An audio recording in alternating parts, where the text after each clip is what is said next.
纪小北，这是休书，你给我滚蛋！整日不下蛋，还占着口粮，趁早滚！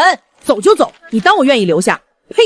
谁懂啊！一觉醒来，竟附身到被婆家暴打离世的同名女子身上。好在老天赏饭，把家里的5层对开门大冰箱也烧过来了，可惜活物塞不进去。不过满满一冰箱零食食材还在，算了，先吃为敬。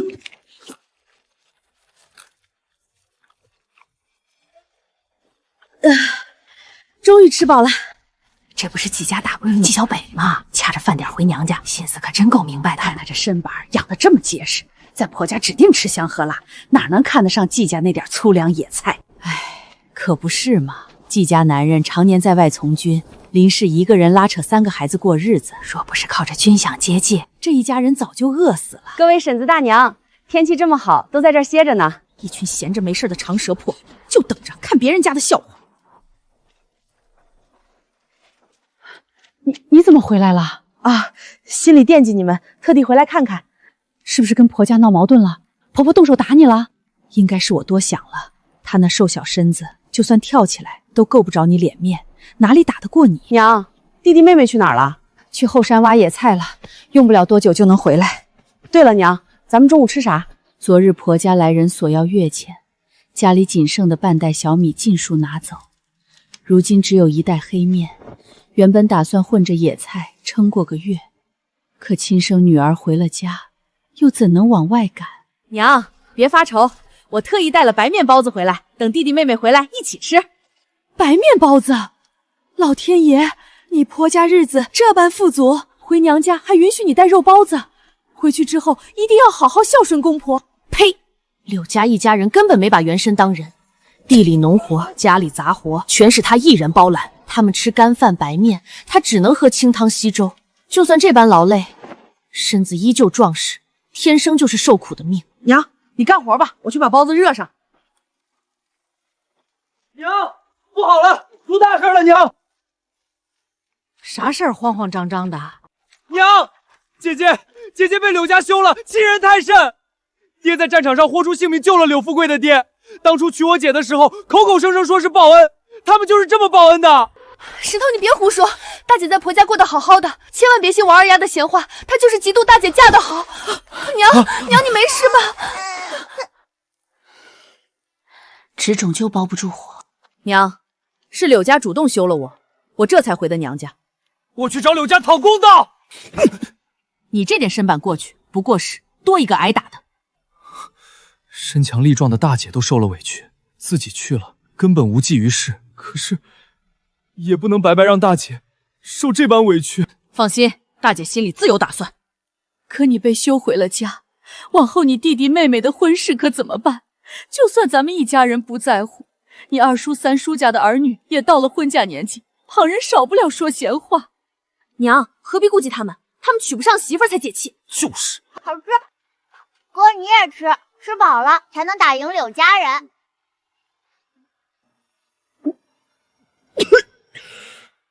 就只有那一次，难道是怀上了？天哪，肚子里竟然还揣了个孩子！有一个属于自己的骨肉也好，日后攒够钱财，立个女户。这一身肥肉该好好减减了。姐，你咋了？身体不舒服吗？姐，快吃，吃饱了才有力气跟柳家算账。这些包子，你究竟是从哪里弄来的？柳家既然休了你，怎么可能还舍得让你带回一笼肉包子？娘，您别多问，安心吃就好。自己这闺女性子也惯了，在季家湾无人敢招惹。当年因着柳家欠着季家恩情，才肯娶她进门，最后还是把她退了回来。哎，以后可怎么办？家中物资有限，这么多张嘴吃饭，根本撑不了多久。孩子，再吃一个，在柳家肯定没好好吃过一顿饱饭。算了，不吃了，正好消耗身上这一身肥肉。大嫂，快开门，出大事了！娘，我去开门。难道是2叔知道自己被休了？真是好事不出门，坏事传千里，这么快就找上门来了。大嫂，不好了，大哥出事了！怎么，战死了？你怎么知道？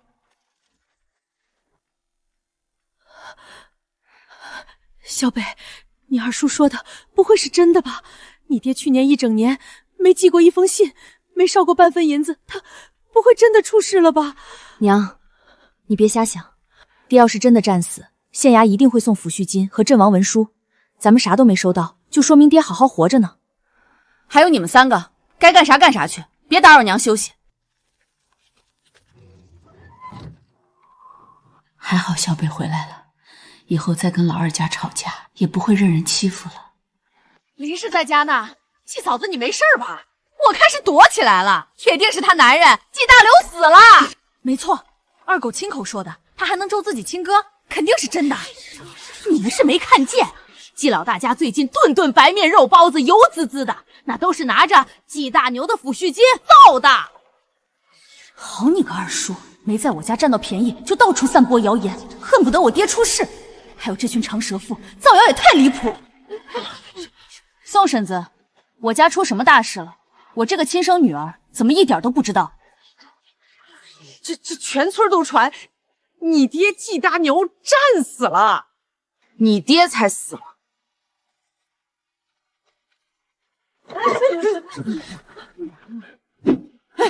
我把话放这儿，往后谁再敢瞎传我爹战死的谣言，我直接扛锄头去他家劈了他嘴里的瞎话。我看谁还敢乱嚼舌根，试试。你爷爷呢？在屋里。季小北，你怎么回娘家了？怕是听说他爹死了，回来奔丧的吧？这丫头太实诚了。李正爷爷，村里人到处造谣我爹战死了，这事儿您必须得管啊！傻丫头，官家的阵亡文书、抚恤金都没下来，你爹不一定出事了。村里人几句闲话，我也不好管住所有人的嘴啊。我知道，我也坚信我爹命硬，一定好好的。可要是万一我爹真出事了，我们孤儿寡母弟弟妹妹可怎么活呀？奶奶、二叔、三叔一直盯着这笔钱，我娘性子软，根本斗不过他们。你一定要帮我们做主啊！小北啊，清官难断家务事，你们季家内部的事儿，外人实在不好插手啊。这几张葱油饼给铁蛋、铁球补补身子。你这孩子，有事说事，拿东西干什么？快拿回去给你弟妹吃。好，那我拿回去了。别，一笔写不出2个季字，都是自家族亲，你家的事儿，你爷爷肯定管。对，我管，不管你爹是平安还是出事儿，这事儿爷爷管定了，谁也不能欺负你们家。那若是我奶奶、二叔、三叔要抢我们的房子田地，爷爷也会帮我们护住，对吗？没错，全村都得听你爷爷的，没人敢欺负你们。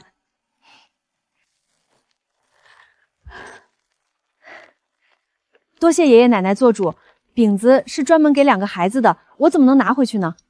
那爷爷奶奶歇着，我先回去了。贪小便宜的一家子，还好我袖子上辣椒粉抹得多，不然还真拿捏不住他们。冰箱里的东西早晚会吃光，家里连口正经的锅都没有，唯一的优势就是身强体壮。可如今这光景，也没法去扛大包啊，这肚子也不知道怀没怀上。前夫柳家男人本就身子孱弱，1个月前，柳家婆子骗袁生去县城，把他迷晕，回家之后就拿着银子污蔑他不守妇道。柳家婆子，这笔账我早晚跟你算清楚。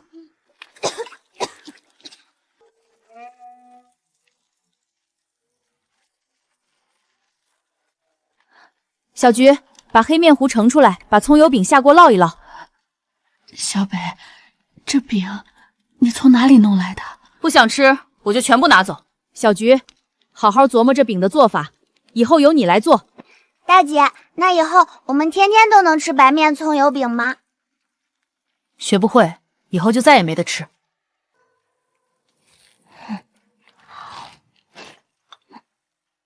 这孩子好像变了，脑子清楚，说话也有条理。娘，吃完饭我带着小菊去一趟镇上，寻思做点小生意糊口。地里庄稼还没翻完，先把地种好再说。家里多张嘴，全指望这2亩田过日子。这块地被洪水长时间浸泡，土里病菌多，第1年种庄稼只会白白浪费种子，不值得费心。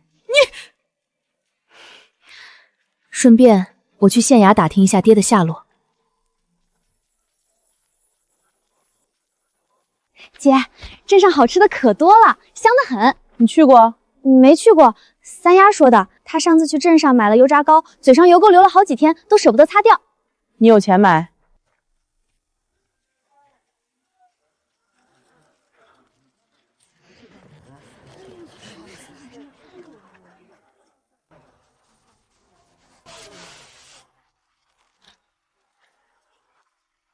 卖熟食喽！自家秘制大肉包、香酥葱油饼、祖传秘制腊肠。婶子，您尝尝我们家白面葱油饼，味道特别香。白面葱油饼，谁家不会做？我自家就是厨子，买你的饼岂不是砸我饭碗？蹲在这里，把这些腊肠吃了，大口吃。姐，这真的给我吃？尽管吃，大声夸赞。太香了！咱们家这个腊肠肉质饱满，味道绝了，香死人了。姑娘，当真有这么好吃？大娘尝尝，这是季家祖传手艺，用100年老汤秘制而成，味道绝佳，肉料十足，确实是陈年老汤熬制。给我称上2斤，20文1斤，不用还价，就这个价。太好了，有钱买棉被了。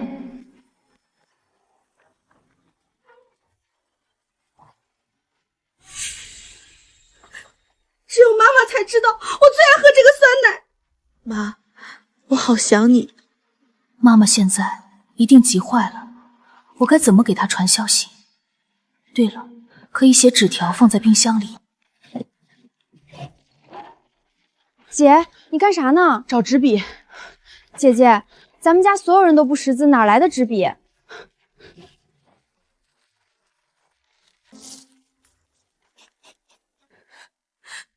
我的小北到底在哪儿？昨天妈妈还特意买了你最爱的酸奶，我的宝贝，你可千万不能有事。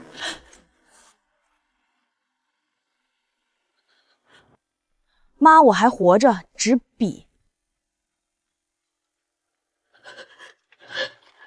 是小北的字，只要活着，比什么都好。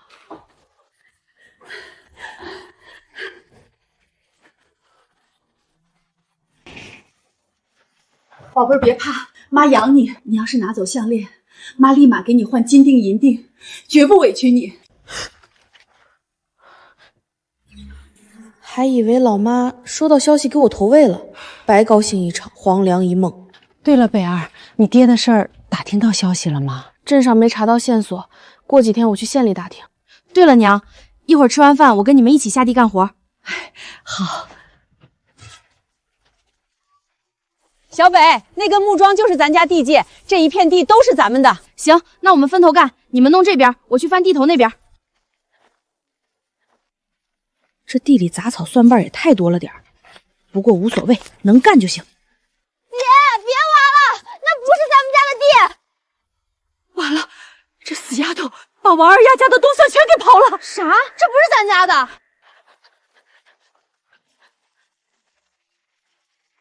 你这闺女也太虎了，这下闯大祸了，可怎么跟王家交代？小菊，快抱走棉被锁好，把家里的黑妹绑起来。娘别怕，不就是几棵蒜苗，大不了赔钱就是。赔钱？我们家哪里有银子啊？二丫娘，有话好好说，小北他不是故意的。不是故意的，你们一家人都在地里，眼睁睁看着他挖我家地，分明就是故意找事儿。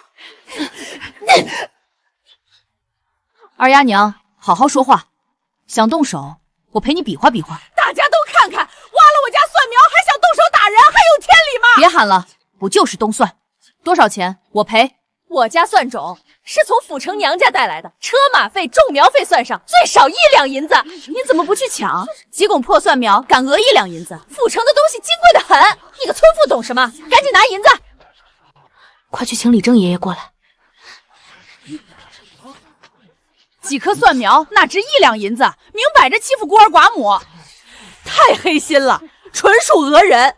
种苗就是金贵，你们去地里看，3月份的蒜个头饱满的很。快别吹了，都快烂成泥的破蒜苗，也敢漫天要价？行，我赔你银子，地里所有蒜头可就全归我了。哎，行，赶紧拿银子！李正爷爷，您可算来了。什么蒜苗这么金贵，还敢开出1两银子的天价？哎呀，李正爷，都是小事儿，不麻烦您了。小事？我村里的事我还管不得了？李正爷，王二丫爹早就到处说了，等您退位，他就要接任李正呢。季家湾，季王两姓平分秋色，选李正最讲究公平。您在村里任职多年，抗洪、秋收、邻里矛盾、家事琐事，样样操心，连谁家母猪生崽您都帮忙照看。没有您，村里日子根本过不安稳。谁稀罕当这个李正？你安心干，我绝不争抢。王伯格局大，日后必定大富大贵。再说李正爷，您家大儿子季树根读过书，识文字，头脑灵光，才是最合适的下一任李正。我家树根确实读过书，比我有本事，年轻能干。季小北，你别胡说八道，先把我家赛苗的事儿解决了。我季小北身正不怕影子斜，没什么秘密。娘，去拿铜钱。各位乡亲别走，我拿好吃的分给大家。我祖传手艺做的腊肠，大家都尝尝。小北呀，你婆家也太大方了，荒年缺吃少穿的，谁家能舍得吃肉肠呀？幸好季家湾居县城南，柳家村在县城北，相隔甚远，消息闭塞。大家别被他骗了，大家别被他骗了，他是被婆家休了，才灰溜溜跑回娘家的。不过年不过节的，婆家没人送没人陪，他凭空回村，不是被休是什么？糟了，女子被休，定是在婆家犯下大错。一旦坐实，不止季小北一人，整个季家湾的姑娘，往后在外都要被人指指点点、轻视诋毁。林氏，你这事儿办得太不地道！你是想让全村未嫁的姑娘都跟着季小北背黑锅，被人戳脊梁骨吗？李正叔、宋婶子，大家评评理。试问这荒年，若是我真被婆家休弃了，会大方让我带腊肠、带香喷喷的葱油饼回娘家吗？谁知道是不是你自己买的？凭这点吃食，根本做不得数。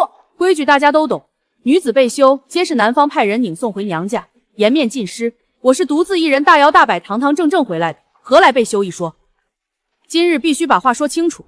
我绝不能背下被休的污名，若是这谣言传出去，两个妹妹小菊、小花日后出嫁都会被人刁难。既然不是被休，那你婆家为何突然让你独自回村？说，因为我公爹早已传信回来，告知我爹失踪的消息。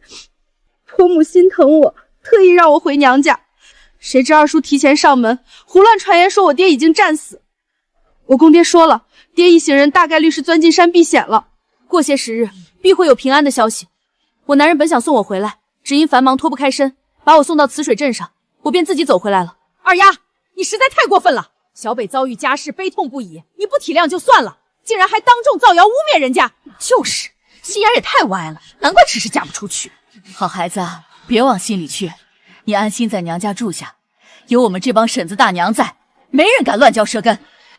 多谢宋婶子，有大家护着我，我心里彻底踏实了。那什么，蒜种的事儿，这样我做主了，季家赔给你家15文钱，这事儿就算结了。不行，我家的蒜头都长那么大了，市场最贵的蒜种10文钱一垄都没人买，王家媳妇儿，皇帝老子吃的大蒜都没那么金贵，就这么定了。大姐以前明明只有蛮力，怎么这次几句话就把王二丫的谣言破了，还把王家1两银子换成15文，顺带拿回这么多蒜头，连村里爱挑事的婆子都被她收服了，比我这个家里唯一的汉子还厉害。太解气了！这么多年，我们终于赢王二丫一次，看她以后还敢不敢，天天吹嘘她家嫂子厉害，处处欺负我们家。大姐一个人就把他们一家人全收拾了。娘，晚上我们吃烧蒜头吗？就知道吃，我看你才像个蒜头。这些蒜头是留着当种子的，咱们家新开的荒地刚好能种上，1颗都不能吃。我就知道妈妈最爱我了。妈妈，我确定穿越古代啦！你千万别担心我，我现在吨位十足，身强力壮，没人敢欺负我。具体是哪个朝代不知道，但我娘家一家人都很疼我，过得很安稳。你的首饰我不需要，太惹眼容易出事儿。你下次多给我备点碎银子、纯金子就行。我在这里一切都好，吃得饱，穿得暖。你在家一定要少操劳，多注意身体。妈妈源源不断给我补给物资，在这古代荒年，我一定能吃得好，睡得香，稳稳过日子。你们怎么还没吃？等我呢。没吃，就等我的北北呢。快坐，赶紧吃饭。贝贝这是咋了？好好的怎么难受成这样？我闺女这壮实体格，从来没生过病，怎么突然脸色蜡黄的？娘，我没事儿，就是减肥呢，少吃点就好了。姐，你这身子是辛辛苦苦吃出来的，多少粮食才能养这么壮？怎么还想着减呢？瘦一点好看呀，说不定我还能再嫁个好人家呢。也对，女儿总不能一辈子赖在娘家，终究是要再寻一门好亲事。以后谁也不许让北北下地干活，就让他在家好好歇着。难怪小菊不会做葱油饼，这年代连精面粉都少见，她哪里见过这些食材？我终于摸清规律了，这根本不是平行世界，是存在时间差的双向通道。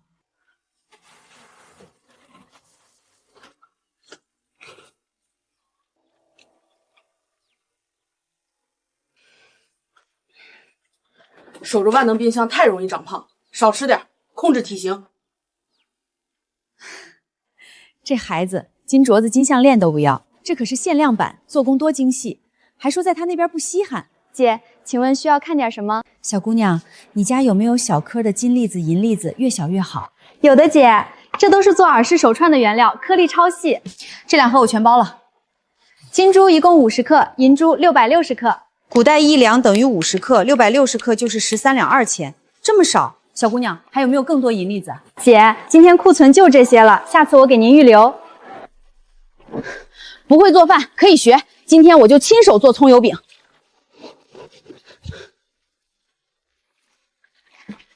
这么厉害，熟能生巧，这有什么稀奇的？姐，我去拔点野葱，你先看着锅。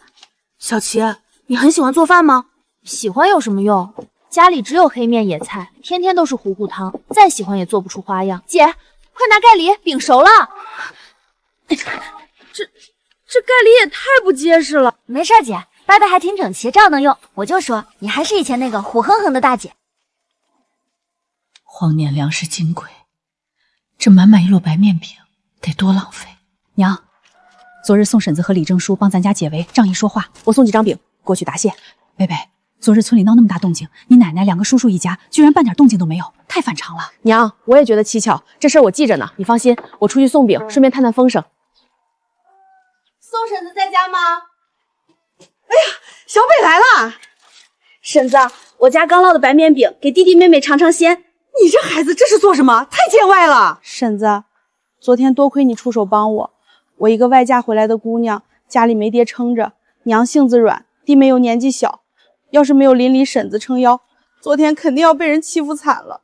哎呦，你这孩子太客气了，你没出嫁前，咱俩家就是对门邻居，最是投缘。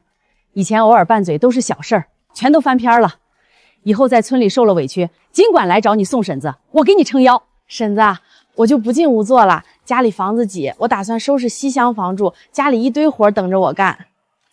你家里老的老，小的小，就你一个人撑着，得忙到什么时候？等吃完饭，我喊上村里几个老姊妹，一起去帮你收拾屋子。真的吗？那可太麻烦婶子了。麻烦啥？咱们村里人最实在，有的是力气。那就谢谢宋婶子了，慢走。小北姑，我爷爷在屋里呢，我带你进去，我带姑姑进去，我更快。莫名有种回幼儿园被小孩子们围着喊老师的感觉。小北来啦，快坐。婶子，我家里烙了白面饼，特意拿来给铁蛋儿、铁球尝尝新。李正爷，树根叔不在家吗？你树根叔去镇上做砖瓦匠，白丫头，你找他有事儿？也不是急事儿，既然叔不在，那我就晚点再说。闺女，有啥事儿你尽管说，都是自家人，不用客气。婶子，我这不是回村常住了吗？我想把西厢房收拾出来，就是房顶年久失修，有点漏雨，需要修补一下。嗨，这点小事儿交给你树根叔就行。等他晚上回来，婶子立马跟他说：“你树根叔干砖瓦匠多年，修房顶是熟手，抽空就去给你修好，绝对妥妥当当。”那可太谢谢李正爷，谢谢婶子，辛苦叔了。怎么回事？空间怎么失灵了？姿势不对，不可能啊！难道是信号不好？难道停电了？偏偏挑这个时候，太要命了！北北怎么还不拿走东西？不会出什么事了吧？我多等一会儿，哪怕多看你一眼，看到你的手也好。是爹回来了，不对，是鬼魂！石头，你故意吓我呢？还指不定谁吓谁呢！男孩子胆子这么小，真是欠练，一点抗压能力都没有。妈，金子，好多银子！妈，金银我先放在冰箱里备用，需要再拿。你要是手头没钱，就去我西厢房屋子，床底下行李箱侧兜的纸盒里有一张银行卡。娘，咱们昨天刚种的1垄蒜苗全被人挖光了，一根都没剩，谁这么缺德？啥？缺定是王家的人，指定是他们偷偷挖走报复。姐，你怎么一点都不急？赶紧的，咱们去找王家讨说法。哥，你不是家里的男子汉吗？有本事你自己去找他们算账啊！你们一个个都不着急，就我一个人着急。行，我现在就去王家，让他们把蒜苗还回来。让他去，这性子不狠狠搓一搓，以后早晚闯大祸。姐，真没事吗？万一王家欺负人……没事儿，全村都知道李正爷偏向咱们家，王家不敢得罪李正。真出了事儿，李正爷一定会出面。随他去吧，你弟弟这毛躁性子不改改，以后怎么撑得起这个家？吃2次亏，自然就懂事了。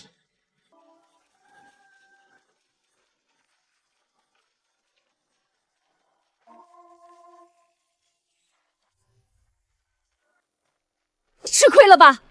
长记性了没有？事情都没弄明白就急着往外冲，跟个点着引线的炮仗一样。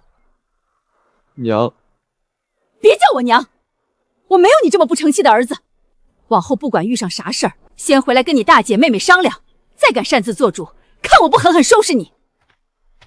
石头，咱们家就你一个男子汉，遇事愿意往前冲，这是好事。可做事得带着脑子想周全了再动手。娘打你，并没有错。娘，大姐，我知道错了，以后做事一定多动脑子。男孩子还是要读些书，修身养性。等我出去，给你买几本书回来读一读。大姐，书不能当饭吃，没有半点用处，还不如留着钱买点粮食吃食。这事儿轮不到你插嘴，你大姐说什么，你照着做就行。娘，我去地里看一看，别太过心疼。北丫头，这是要去哪儿？没什么事儿，刚刚去地里转了转。家里挖了不少野菜，婶子分给你一些，篮子不用特意送回来，等我有空了自己过来取。谢谢婶子。大姐，以前你看见野菜就犯恶心，怎么这次带回来这么多？我妈爱吃这个。妈妈，村里人口中的老鸨，听起来就不是什么好人。大姐，你说的那个妈是哪里的妈妈？别胡思乱想，赶紧过来帮我摘菜，不然中午没有你的饭吃。我哥说你昨天夜里在院子里练功夫，你是真的会武功吗？怎么了？你能不能教教我？可以，先把这些野菜摘干净，再用清水仔细洗好。没问题，一言为定。季小北知道我日子过得紧巴，特意送来野菜，就不能送点珠宝翡翠、古玩古董，让我傍傍身吗？罢了，他在古代自身都难保，连吃饱饭都不容易。古代洗漱条件太差，没有这些东西，日子得多难搞。我得给他送过去。大牛嫂子，树根叔，快进来。树根兄弟，真是太麻烦你了。不麻烦，都是邻里街坊，这点房顶的小活，半天就能弄好。树根叔，今天来的真早。赶早不赶晚，昨晚刚下完雨，房顶潮湿，修补起来省事不少。宋婶子，出啥事儿了？北丫头，你奶奶带着你2个叔叔过来了，他们在村口说你娘在家乱花钱，糟蹋你爹拿命换来的血汗钱。看来我这好奶奶病是彻底好了，又有力气来折腾我们家了。呸！奶、二叔、三叔，你们一大早闯进门是想干什么？哪里轮得到你这个外嫁的小崽子插嘴？滚一边去！娘，二弟、三弟，你们怎么来了？是不是有啥事儿？好好的厢房用得着特意修补？家里有我们这2个亲兄弟在，大嫂你居然找外人帮忙，是故意打我们季家兄弟的脸吗？二狗兄弟，这话我就不爱听了。大家都姓季，大牛哥生前和我亲如手足，如今大牛哥不在家，我过来搭把手帮忙，本来就是天经地义，怎么就成外人？是村里李正，得罪不起。树根啊，你家里日子都过得紧巴巴的，不赶紧出去赚钱，反倒来我大儿媳家白干活，可真是辛苦你了。这是大牛的家务事，我是外人，不好多掺和。娘，有啥事儿您坐下来慢慢说。我儿子下落不明，生死未卜，你倒是在家吃香喝辣，修房盖屋，到底安的什么心？奶，你们折腾这么半天，到底有什么事儿？总不能专门来我们家耍威风的吧？你这个外嫁女少插嘴！老大媳妇儿，我问你，你是不是已经拿到大牛的抚恤金了？娘，您可别乱说，大牛他只是失踪，人还好好的，哪来的抚恤金？你家又是吃白面饼，又是修房子，钱从哪儿来的？你别说，是季小北从婆家带回来的。柳家好不容易把这个丧门星送回来，怎么可能再贴补吃喝？娘，您真的冤枉人了，家里这些吃食确实是小北带回来的。奶，您说白了就是嫌我没给您送东西吧？我是外嫁女，早就和季家没什么牵扯。我自己带回来的东西，我想给谁就给谁，就算喂狗，也绝不会给您半分。再者说，您要是身子养好了，就该让您2个儿子好好去岳母娘家赔罪，多备点东西，把媳妇儿接回来。不然，他们媳妇儿的娘家人绝对不会松口。要是拿不出东西，说不定他俩只能去偷东西凑数。他不会是知道了大蒜是我偷的吧？娘，咱们家昨天被人偷了大蒜，明天我正好去县城打听爹的消息，顺便去县衙报官。小北，不就是几头大蒜的小事吗？哪里用得着麻烦县老爷？太小题大做了。老二，人家自家丢东西，爱报官就报官，你慌什么？难不成是你偷的？娘，你可别瞎说，怎么能凭空诬陷我？我把话放这儿，偷东西的贼人，今晚要是不把东西原样送回来，我明天一早就去县衙告状。行了，别扯这些没用的。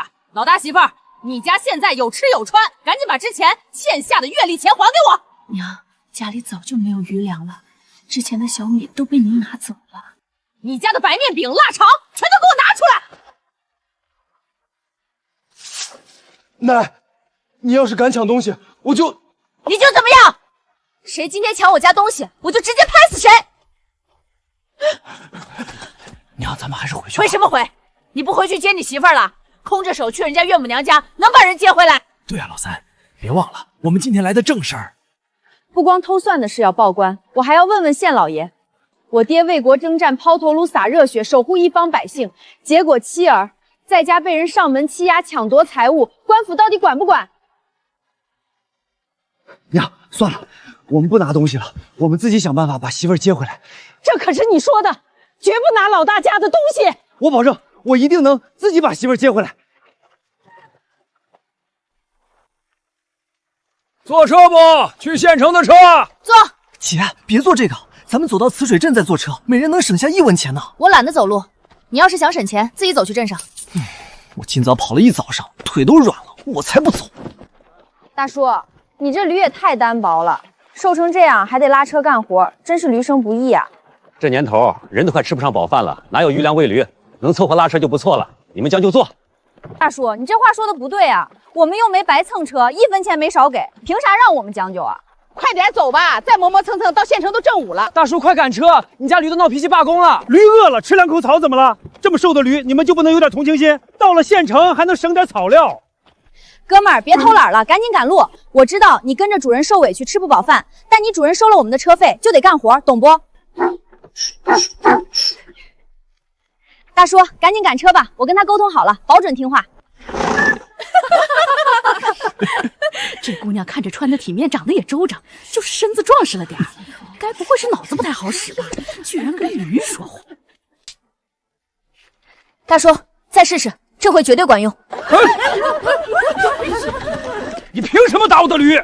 他不走，耽误赶路，我不打他打谁？这是我的驴，他想走走，想歇就歇，轮不到外人教训。跟是谁的驴没关系，既然你这么心疼他，不如卖给我。哼，你买得起吗？你敢卖，我就敢买。10两银子，少1分不卖。大叔，你这是抢钱呢！就这头瘦驴，一阵风都能吹倒，拉完这车祸回去指定累得病倒。10两银子不值。大叔，你一个大男人，何必为难一个小姑娘？我为难他，明明是他无缘无故打我的驴，所以我才想买下来啊！买回来我打就是我的事儿了。10两太贵，5两卖不卖？不可能，绝对不卖！不卖就算了，你自己想想，这驴瘦的没几两肉，拉车没力气，天天还要喂草料，万一生病还得花钱治，纯粹就是个累赘。你看他这腿，一路都在打摆子，放到牲口行根本没人要。买回去光喂胖它，都得搭进去不少粮食。你看这驴累的，属实不中用。姑娘，你别走，这驴我卖给你，你再添点。我光买驴也没用啊，你这车留着也浪费。这样，驴加车我给你6两银子。不行，这车去年才刚修好，本钱都不值这些。那算了，县城里驴车多的是，我不差你这一个。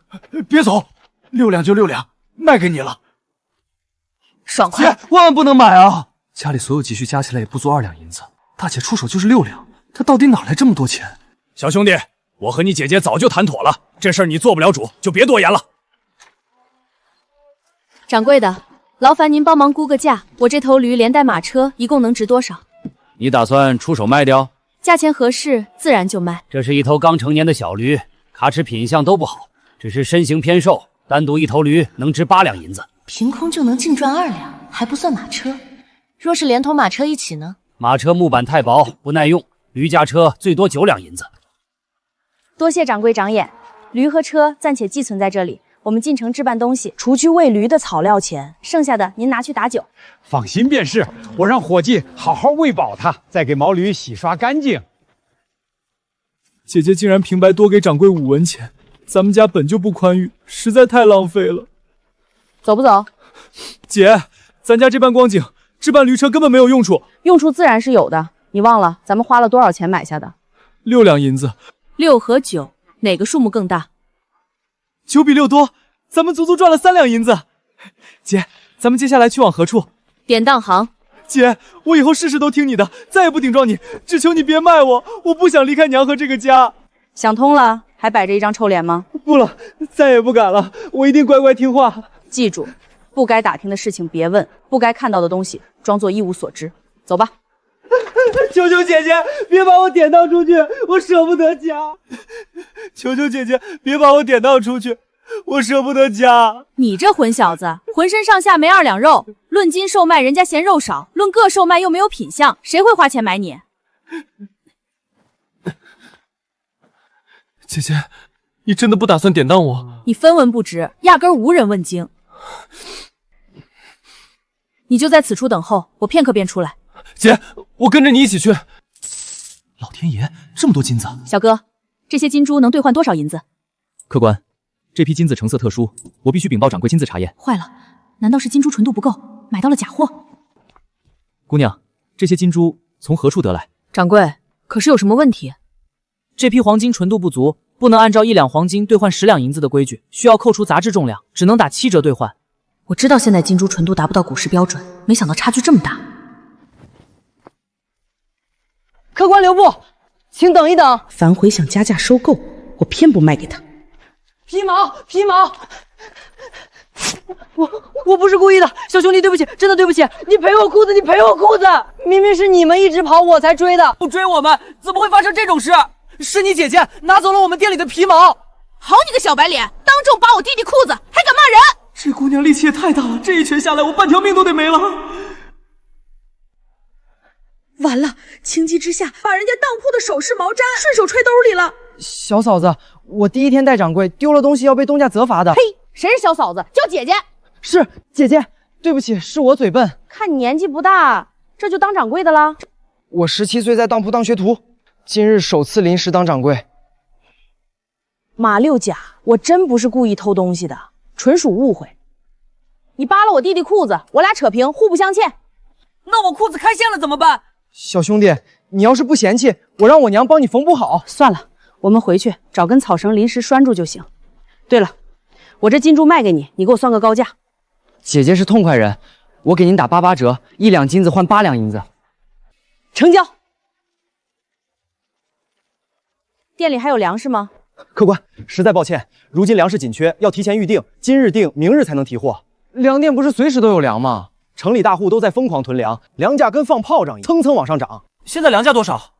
糙米10文一斤，白米15文，黑面10文，白面20文。前阵子镇上买粮，糙米才8文，短短几日涨了这么多。你们可有陈米？有，去年陈白米13文一斤。太贵，不要。客官留步，价钱好商量。陈米10文一斤，有多少我要多少，不行我就去别家。行行行。这根本不是去年的米，最少放了2、3年的陈粮。误会，我记错了，这边才是去年的新陈米，绝不骗你。这批米总共有多少？足足500、600斤，今日刚到，晚来就没货了。全部打包，我都要了。哎，姐，这么多粮食，我们要吃到什么时候啊？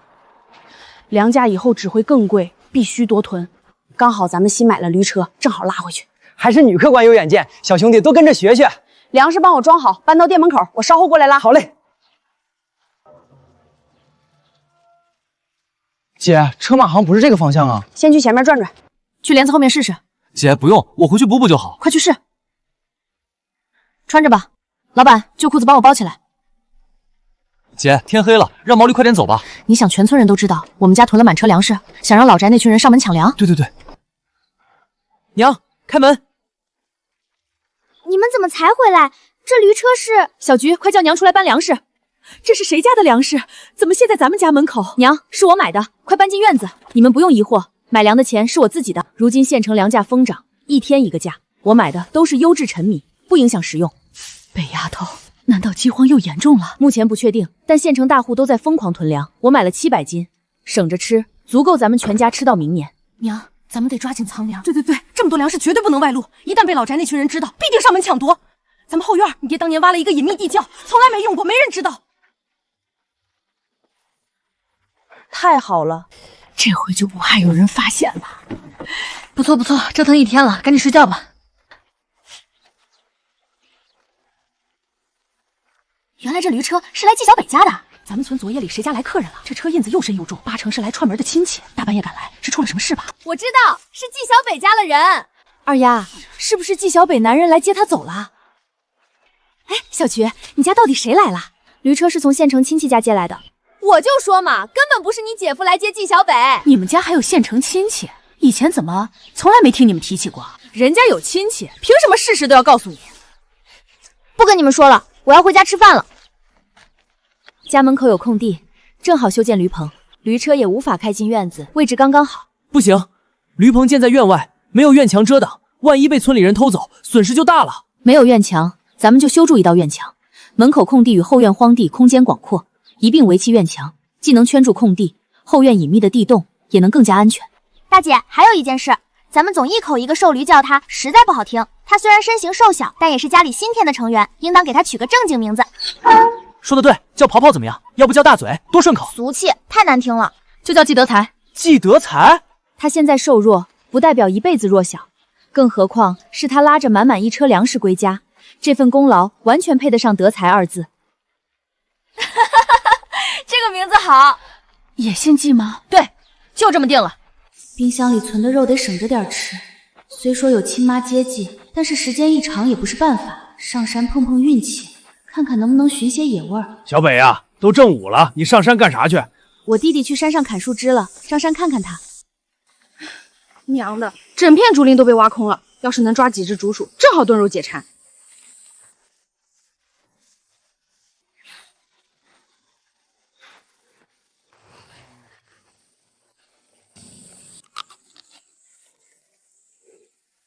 太好了，总算有肉吃了。是野鸡，这东西会飞，怕是抓不住，真是走了天大的好运。刚抓到竹树，又送来一只野鸡。这野鸡是我的，你想干什么？居然敢跟我抢东西，简直找死！我这脚力道不轻，寻常人脚就骨折了，这人倒是耐疼。这野鸡是我先看见的，归我。野鸡是我打落的，天上怎么会平白无故掉野鸡？是老天爷心疼我，特地赏我的。分明是我打的，你伸手就要抢夺。你以为你是老天爷？有本事让天降大雨，再不济打个惊雷给我听听。世上怎么有你这么不讲道理的人？娘，今天多做些饭菜。这么大一只竹鼠，还有一只野鸡。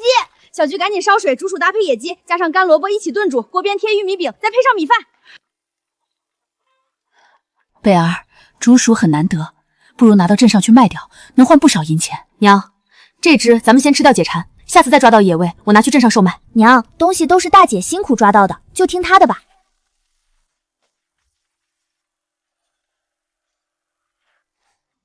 大北朝翠金楼，纪晓北别去了大北朝，可历史上只有南北朝，根本没有这个朝代。上次女儿送来的野菜，不少家长追问出处，只好谎称附近公园挖的。结果那些人真跑去公园挖野菜，被保安狠狠批评了一顿。看来珍贵东西不能轻易向外人透露。今天必须去镇上找个隐秘的药铺把脉，确认一下自己的情况。绝不能去临街门市，万一撞上熟人，一切就都败露了。给你。多谢女施主，祝您财源滚滚。这个也给你，我向你打听一件事。打听事情，5个包子起步。呸！这女子看着傻傻的，实在不忍心欺负她。你要打听什么事儿？没事了，只要是镇上的事儿，我全都知道。就算不清楚，给我1天时间，也能查得明明白白。当真？当然。镇上有没有隐士的大夫不在临街医馆坐诊的？有，我奶奶。不知道就直说，说谎可不是好孩子。包子我可以白送，但我容不得别人骗我。真的，奶奶真的会看病。带我去见她。1碗肉馄饨才行，简直是打劫！哥，给了这么多包子，还得寸进尺，成交。你在这儿等着。多谢女菩萨接济2个孩子，我是来看病的。千万不要被他看出这具身体的异样。女菩萨，你今年多大年纪？19。换手，把左手伸过来。已有身孕2个月有余，胎相安稳，女菩萨大可放心。靠，真怀上了！多谢老婆婆费心，还望您代为保密。来，这个给你吃。这是诊费，你赠予的吃食便是诊金，怎好再收钱财？日后若是有事，只管来这瓦窑寻我。伙计，我要买些黄豆种子。姑娘手里有余钱，不如多囤些粮食，粮价马上还要涨。掌柜的是粮食卖不出去了吧？昨日拉回来那么多粮食，怕砸在手里。姑娘别信他忽悠，安心等着粮价下跌就好。用不了几日，你就该哭着抢着买粮了。县里早已囤粮完毕，唯有紫水镇还一无所知。白米1000斤，玉米1000斤，大豆500斤，他们不买，这全部归我。你想要多少都有，白米13文1斤，玉米8文，大豆7文1斤。老板实在，我也不议价，明日一早就过来拉货。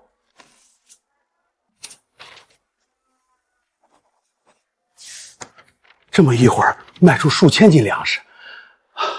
对了，再给我称几斤黄豆种子。老婆子，我来收拾，你去叫牙行的人，哪怕租金低一点，也赶紧把铺子租出去。再等等吧，他们压价实在太低了。大伯，这间铺子是打算出租吗？可否让我进去看一看，租金多少？随便看，1年12两银子。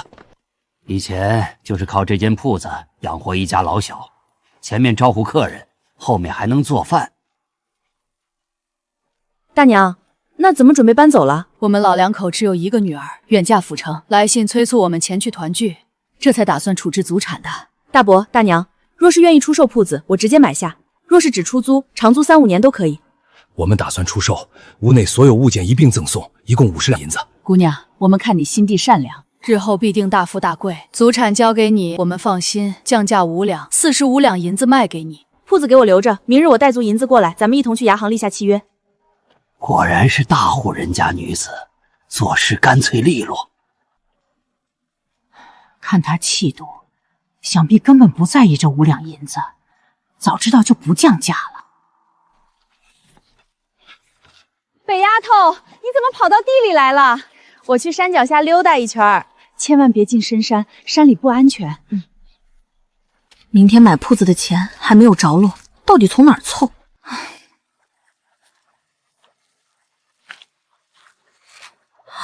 竟然是带血丝的红玛瑙，难不成挖到玛瑙老窝了？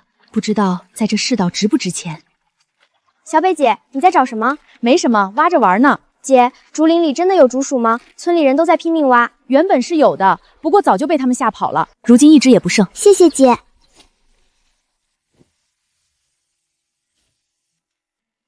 这些东西能值多少银子？这种石头河边到处都是，分文不值。这明明是玛瑙，怎么会不值钱？管他玛瑙驴脑，我们不收。姑娘请回。麻烦先生帮忙长长眼，这块石头价值几何？伙计已经说了不值钱，乡下人捡块普通石头就当成宝贝，别耽误我们做生意，赶紧走吧。真是一群狗眼看人低的东西。真是想发财想疯了，捡块破石头都当成珍宝，可不是吗？得寸进尺，不知廉耻。店里管事之人何在？何事喧哗？你双眼不辨珍宝，手下伙计态度如此恶劣，难怪生意惨淡。究竟发生何事？东家，这个乡下妇人拿着破石头非要我们收购，不买就胡搅蛮缠，满口谎言。你们嘲讽我是泥腿子乡巴佬，句句不堪入耳。小娘子息怒，把宝物拿出来，老夫亲自一辨真假。小娘子，借内堂一叙，你自行细看一番。这些东西价值连城。老夫姓马，乃是马家银楼东家。先前掌柜是新来之人，眼界浅薄，多有得罪。马东家直说，这些东西能值多少银两？不知小娘子打算出价多少出手？此物乃是家中祖传，母亲嘱咐我前来询价，合适便出手一块，马东家尽管开价。单单这一块，我出价100两银子。这2块我打算自留，余下3块一共120两银子。你愿意收便成交，不愿意我便另寻别家。120两，我尽数收下。余下2块，日后你若想变卖，随时可以来找我。马东家为人实在，我信得过你。这样，你给我开具2张50两银票，剩余20两兑换成碎银。成交。锦鲤附体，机缘从天而降，老天爷果然待我不薄。娘，我今天捡到几块彩色石头，拿去换了钱，买了这些肉，这是剩下的银子。娘呀，几块破彩石头居然能换钱！不仅买了这么多肉，居然还剩10两银子，这也太厉害了！贝儿，钱是你挣的，自己收着，往后想吃什么，想买什么，尽管置办。娘，还是你帮我收着就好，我什么时候需要了再跟你要。好，都听我闺女的。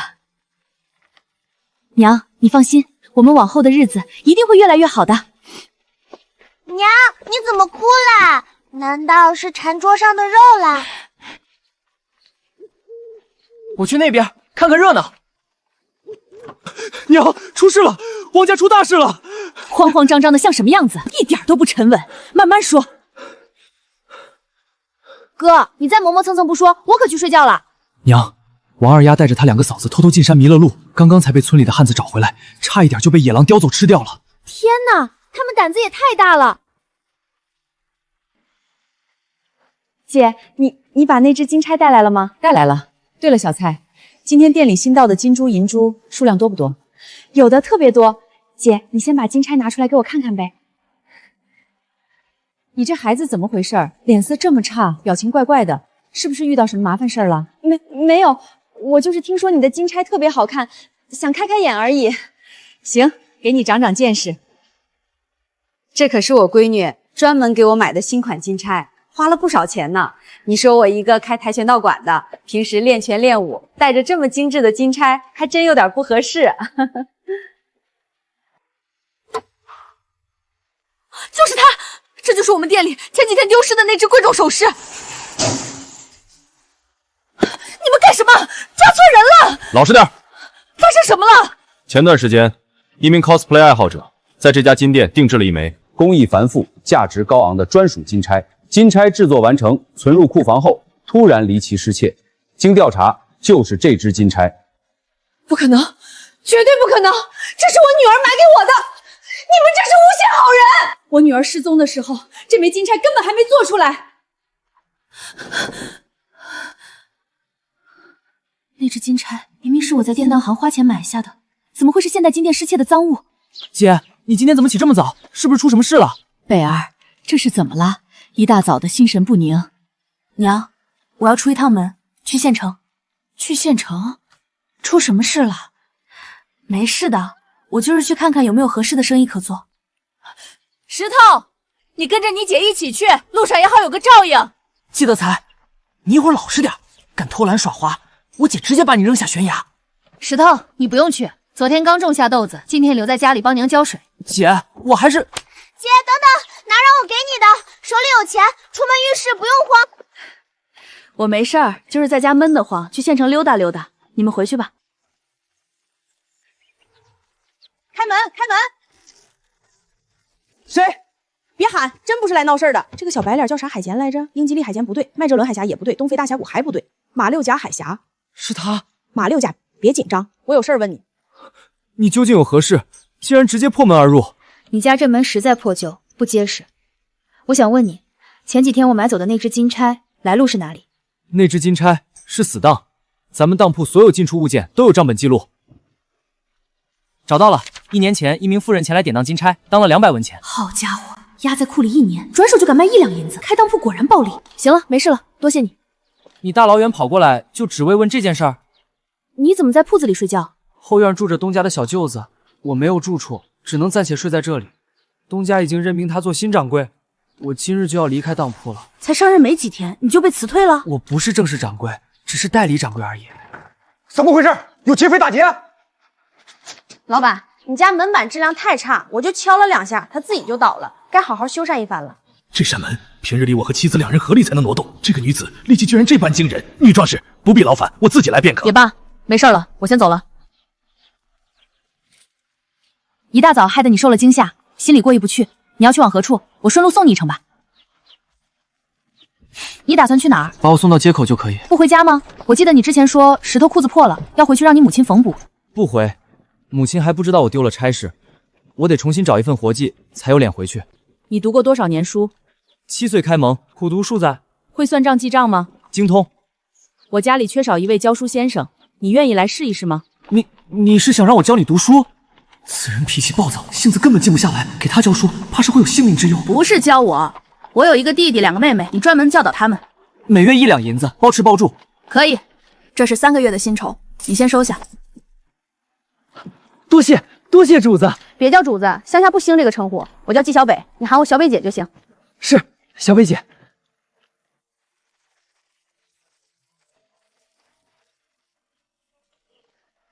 姑娘，我就知道一定会信守承诺。这位是？他是我远房表弟，过来帮忙收拾屋子。婆婆好。瞧这孩子细皮嫩肉，温文尔雅，一看就是读书人，将来定能高中鸡眼头花之类的。婆婆，您说的那些名号，我压根儿不敢奢望。不懂就别乱说，那是榜眼探花，什么鸡眼头花。老伯，咱们拟定买卖文书吧。我早已托人写好了，姑娘你过目。走，咱们接下来去粮铺。小娘子，粮食都装好了。掌柜的，这是我表弟，跟着我一起来看看货。好，快请进。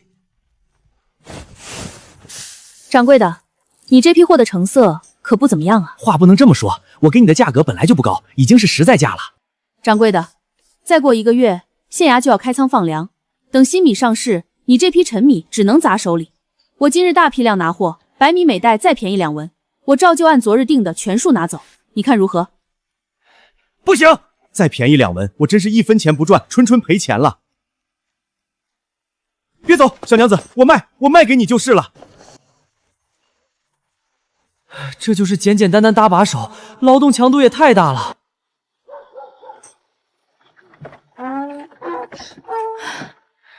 娘，先进院回家，进屋再说。这就是东家的家。昨日他又是买铺面，又是大批量囤粮，出手阔绰，丝毫不像贫寒人家。娘，我给石头找了一位教书先生，以后专门教他读书识字。太好了，姐，以后我跟先生一起监督哥哥读书。不止你哥哥，你也一起跟着读书。我不要，我每天早起跑步练功就够了。这事儿没得商量。老话讲，1只羊也是放，2只羊也是赶，你们兄妹俩一起学。还好，大姐只说了2只羊，没算上我。2只羊，所以我是来季家放羊的。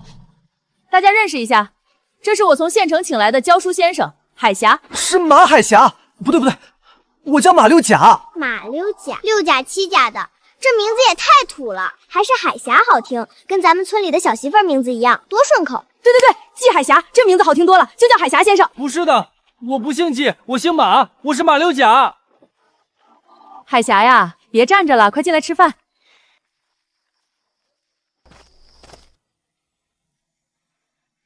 好家伙，东家看着家境朴素，伙食居然这么好。海霞呀，别站着了，快坐，咱们家不分里外，一家人一起吃饭。从明天开始，你还有你们3个都跟着马先生好好读书。哎，我这只羊终究还是没逃脱读书的命运。大姐，明天地里的豆子该浇水了，我得去地里干活，没空读书。海霞先生，我明天跟小伙伴约好了，要去山里采野花、涂指甲。做人要讲诚信，我可不能放别人鸽子。大姐，我和宋婶子家的明儿约好了，她明日教我绣荷包，我想学学。既然请了夫子，读书的事全交给海霞先生安排。你们3个明日通通在家读书。记得才是驴，不会看家。夜里这么大风，千万别出事儿。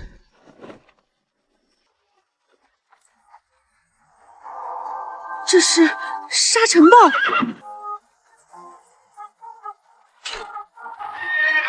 才，哎呀，德才不见了！娘，姐，没事，就是狂风太大，驴棚被吹塌了。德才只是受了惊吓，天亮大概率就自己回来了。估计是有人半夜想偷驴，没得逞。说了，只会让他们白白担心。不行，我要去找德才。不能去，风太大了，山上会落石，出去太危险，会出人命的。海霞，放开他，让他去，死在外面算了。深藏不露啊，老太太居然这么烈性。放心，德才天亮一定能回来。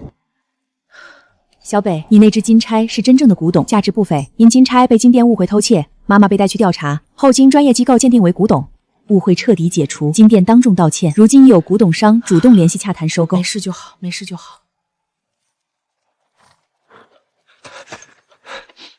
昨夜妖风太狠了，大树全吹倒了，地里庄稼全毁了。还好种得晚，豆子没出苗，算是躲过一劫。你家北就是个骗子，骗我家二丫和2个嫂子进深山，差点回不来。这笔账我记下了，早晚跟你们算。明明是你们贪便宜跟风，关我家小北什么事儿？还不是自家庄稼毁了，心里不痛快，迁怒别人。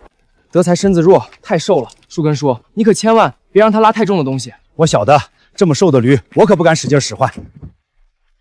北丫头、树根，你们这是要去哪儿啊？去镇上买点盐，婶子、老黑叔，顺路上来一起做。你可别笑话你老黑叔，昨日家里抱窝的母鸡太凶，把他脸挠了。等这母鸡不抱窝了，立马吃肉。树根叔，你们忙你们的，不用等我，先回去就行。好久没来铺子，里面存着大批粮食，这次天灾过后，定然能挣一笔。你怎么蹲在我铺子家门口？镇子又不是你家的，我想蹲哪儿就蹲哪儿，你管得着？镇子不归我管，但这铺子是我的，识相点，离远点，帮我办件事。这女人真傻，上回给吃食，这次直接给铜板。不过镇上打事儿就没有我不知道的。帮我找个修木窗的匠人，门窗全部加固一遍。可以，工钱怎么算？这女人力气也太大了，绝对不能惹。我靠脑子吃饭，稳赚不亏。按天算，1天40文，管1顿午饭。这活特别简单，你看这窗户全是朽木，拆下来换块新木头就行，一点难度没有。既然这么简单，你自己怎么不做？我要是会，还轮得到你？1天30文工钱，干就接，不干拉倒。我干。不过我让你打听的事儿，你可千万别偷懒。放心，我都记着呢，一有消息立马告诉你。这男人的声音怎么这么耳熟？冤家路窄，居然是之前林子里抢我野鸡的那个黑塔壮汉。人我给你找来了，先结现钱，40文工钱。还愣着干嘛？钱要不要了？一男一女站一块儿，真是好大两只。算了，好男不跟女斗，不就是一只野鸡，我不至于这么小气。没事儿，本来就是要换新的，你最后修好就行，不用在意。客官，看点什么？这个头面多少钱？这个不卖，客人定制的，那边有普通拆环，你自己看看就行。你眼皮都不抬一下，随便指个方向，我知道哪边是哪边，好好指路。女客官恕罪，这边，您请看。我不看别的，就要看这一套头目。好，稍等。多少银子？回客官，这款可以定制，全套下来一共100两银子。100两银子，碰坏了，我可赔不起。这个银钗我试试。客官，您眼光真好，这银钗的花纹最衬您的气质，只要50文。这个能批量定做吗？可以的，定的越多，优惠越多。行，我知道了，收起来吧。古代玉石质感还不如现代批发货。等晚上给妈写信，让她囤点珠子琉璃拿来这边卖，肯定赚钱。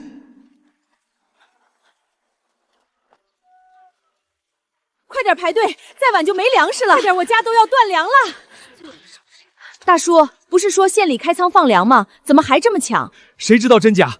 你看这黄沙天气，今年庄稼大概率要减产绝收，再不存粮，往后就得饿肚子。百姓都开始怀疑放粮的消息，镇上的粮食很快就会被抢空。我手里囤积的粮食终于可以出手了。黑塔，我中午去饭馆买回了2碗驴杂汤，10个驴肉烧饼，先吃饭吧。我听得见，不聋。你怎么知道我叫黑塔？果然人如其名，又黑又壮，看着就像座黑塔。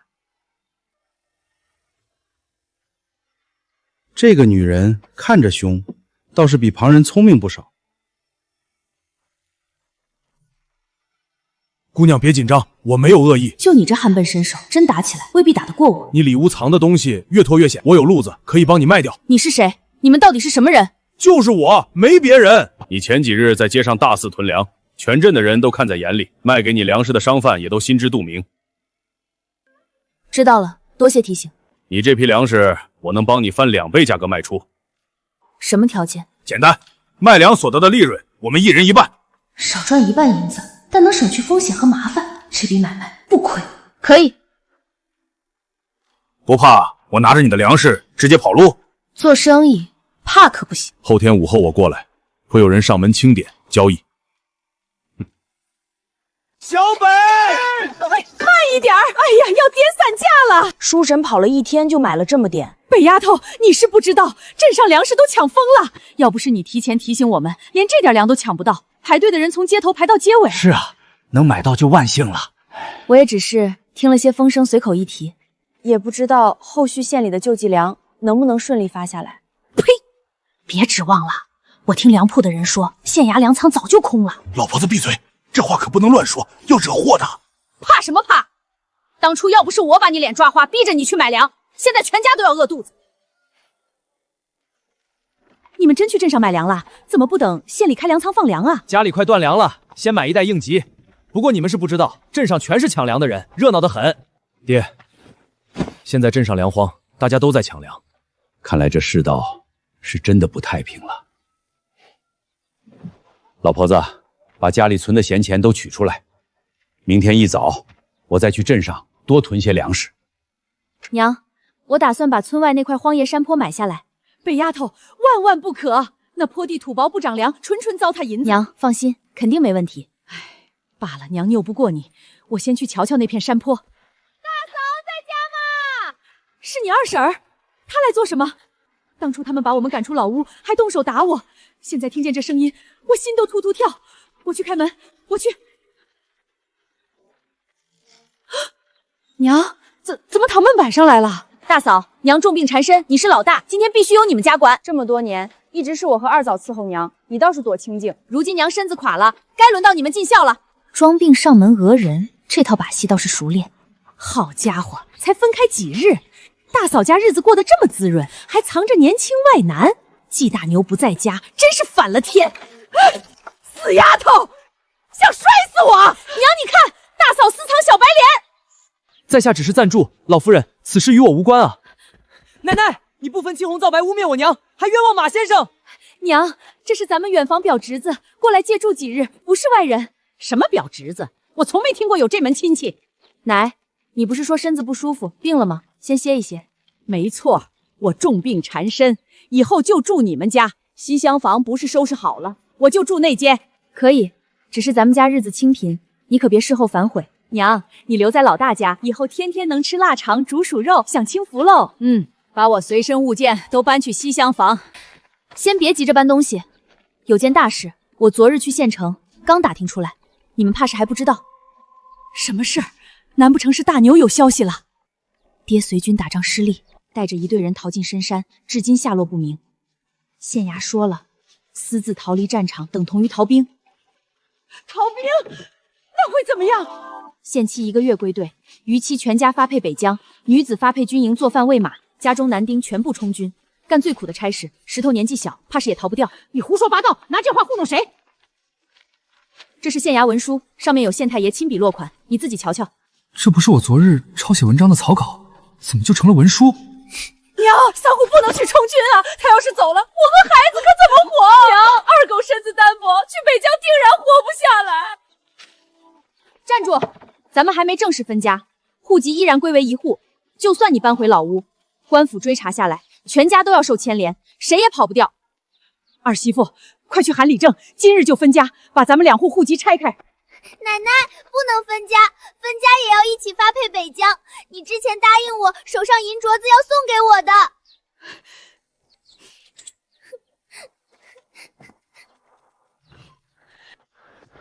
季婆子，我说句公道话，大儿家日子好过了就上门蹭吃，一听要受牵连，立马要分家，做事未免太不地道了。李正，我一身病痛，实在无力担责，求你做主分家。想分家也行，拿出5两银子补偿大房。我哪里拿得出5两银子？你没有，就让二狗、三虎两兄弟凑，拿不出银子，分家这事就别提了。银子我们出。好，你们回去取银子，我写分家文书。东家，方才我提前写好了文书，省去等候功夫。马海霞属实机灵，今晚给他加餐。等季老太带银子回来，双方按手印即可。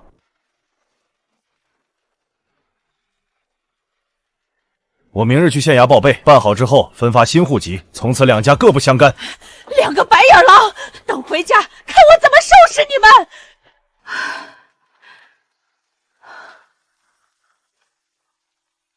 娘，他们应该不会再来了。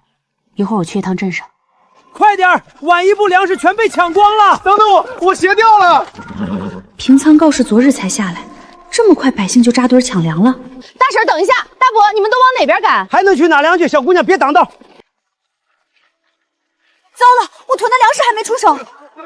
好家伙，根本不是官府平仓，是各家粮铺开门售粮，差点被带偏了。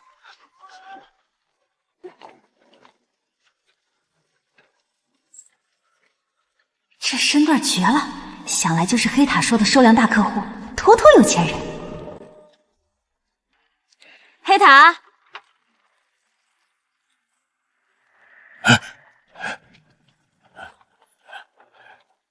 这香味好生熟悉，我在哪儿闻过？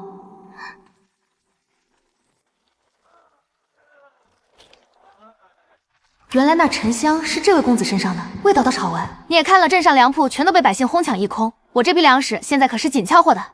我不瞎，这批粮食我全部收下。公子好眼光，这批粮存上几日，价格直接翻1倍。好家伙，这位公子出手也太大方了，妥妥的财神爷。这些银子全都用来买我的粮食。这间铺子我一并租下，等粮食全部脱手，再把房子还给你。租我的铺子？没问题，铺子想租多久就多久，屋里桌椅板凳全都免费借你。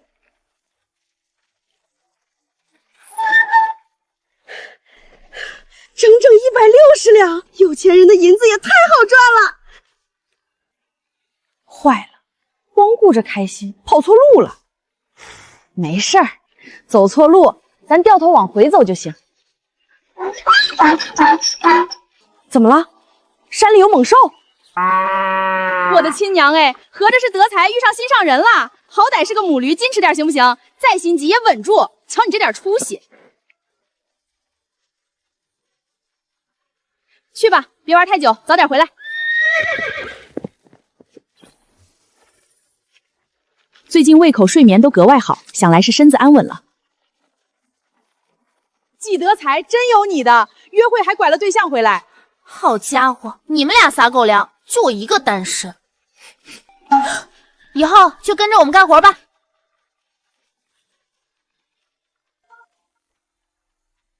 你们看，季小北又牵回来一头驴。瞧这体格，是公驴，怕是牵回来给他家驴配种的。林氏也省心，这种事儿居然让闺女出头。正好开荒缺劳力，这头公驴力气足，一头能抵3、4个壮丁，赚大了。以后你就叫马德彪、季德才、马德彪，正好一对。娘，这是马德彪，德才的伴儿。马德彪，这驴从哪来的？德才自己勾搭回来的，没花1分银子。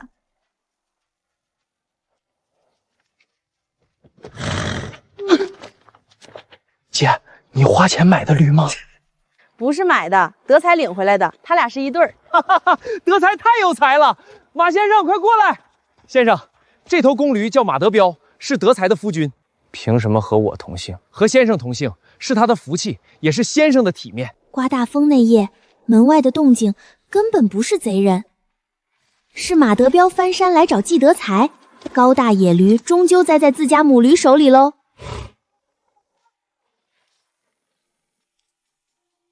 我的天，这么大一块银子，北，你这是从哪儿得来的？前几日去镇上，路上遇见一位瞎眼老婆婆，我好心送她回家，没成想她是大户人家长辈，硬要塞给我银子，我推脱不过便收下了。我拿银子收粮食，等到粮价上涨全部卖出，又入手一间镇上铺面出租，剩下这锭银子拿给娘收着。下次再遇上这种事儿，别拼命推辞，你力气大，万一拉扯误伤老人家就不好了。娘这脑回路真清奇。你方才说收了粮食，粮食去哪儿了？全都卖掉换钱，买了镇上铺子。这么说，咱家在镇上有一间铺面？扶老婆婆回家得银子，收粮卖粮赚钱，买下铺子出租，最后剩下一锭银子。北，咱家在镇上有一间铺子。是。我娘，这反射果也太长了吧！东家，这是何种玉石？通透无瑕，从未见过这般品相。我也不清楚是什么料子。你在典当行做过多年，帮我长长眼。东家，此物我从未见过，实在没法估价。见过才怪，这是现代玻璃珠。我猜多半是边疆流传回来的稀罕玩意儿，那边总有各种奇物。还是马先生见多识广，一猜就中。我只是随口猜测罢了。典当行遇上从未见过的物体，定价全凭掌柜心意。我改天去县城铺子问问价。若是售卖，记得换掉手串丝线，重新编织一番，越精致价越高。你还会编绳？典当行学徒第一课便是修制金银玉器，编织配饰绳线。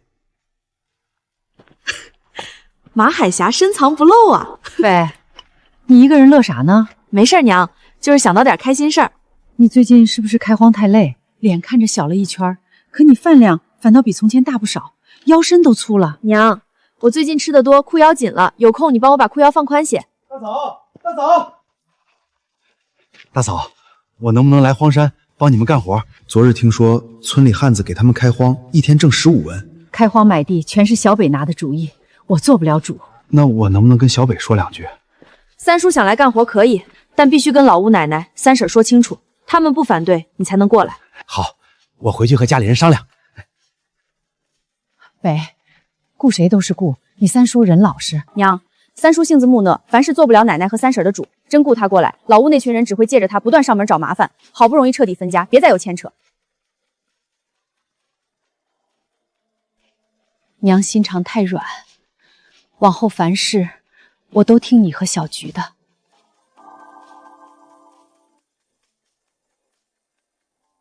山桑子花多少年就开几朵花，这片地从来没人开垦。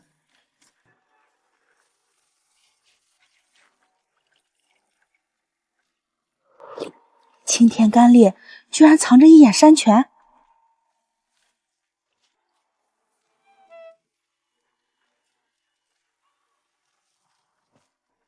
小北，那片荒地不接着开荒了？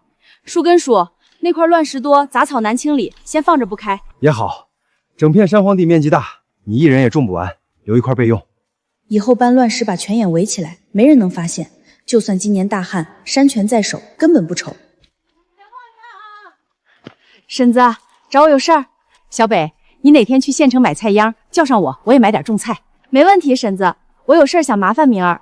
找明儿干啥？听闻明儿手巧，想让她帮我编几根红色手绳。瞧着不像娇滴滴姑娘，心里却喜欢这些小饰品。没问题，她还会绣荷包，要不要一并绣几个？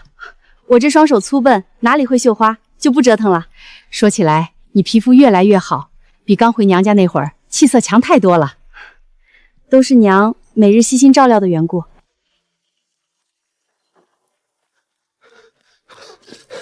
大姐，不好了，出事了，被咬了。又怎么了？几天不挨打，皮子又痒了，风风火火的。难不成你被狗咬了？不是我，是老黑叔，老黑叔被蛇咬了。昨天开荒我就发现草丛有蛇，特意叮嘱过所有人小心，万万没想到还是出事。人现在怎么样了？老黑叔已经昏迷过去了。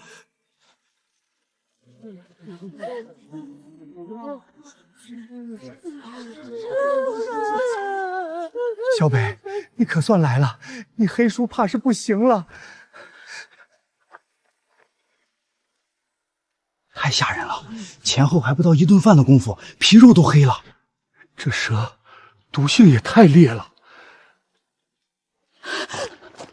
老黑是为了咱家开荒才出的事，这要是真出了人命，我们一家人可怎么交代？小北，婶子求你了，救救你黑叔，他要是走了，我们娘俩孤儿寡母真的活不下去啊！婶子，你先稳住，别慌，必须立刻把伤口的污血排出来，不然毒素蔓延更快。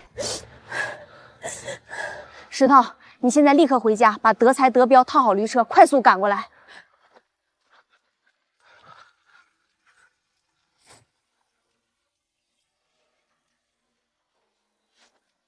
树根叔，麻烦你带大家伙先退到旁边休息，这里暂时不用人围着，需要帮忙我再喊你们。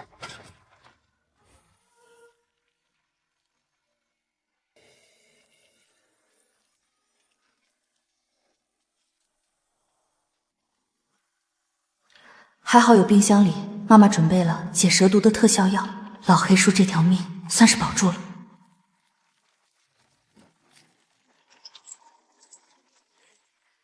妈妈在纸条上说，有一个客户居然订了粉色的龙袍，看来得去一趟成衣店。海霞，明天咱们去县里。哎，好嘞。小薇姐，不好了，你家驴惊了。刚才好好吃草，怎么突然惊了？到底怎么回事？不清楚，石头让我赶紧报信儿，2头驴全都惊了，直往村里来了。糟了，马德彪性子最烈，千万别伤到人。快跑！驴惊了，全都赶紧躲家里。你喊啥？啥惊了？驴惊了！啥？驴惊了，要撞人了！季德才、马德彪，给我站住！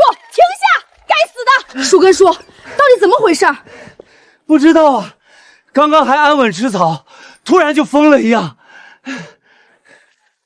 完了，冲进村子了！季德才、马德彪，你们2个给我站住！娘的，怪不得说4大摁不住，受惊的驴，过年的猪，生气的媳妇儿，上岸的鱼。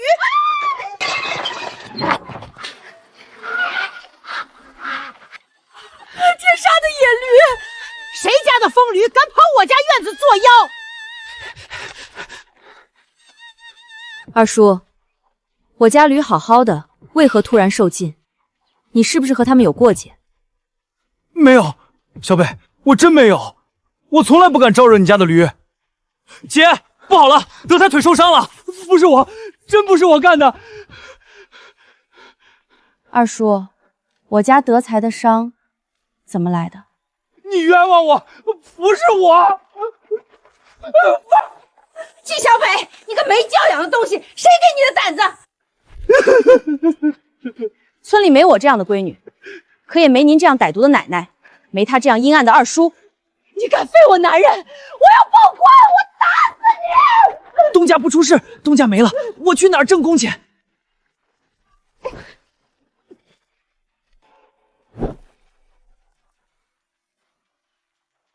娘的，你抱我媳妇儿干什么？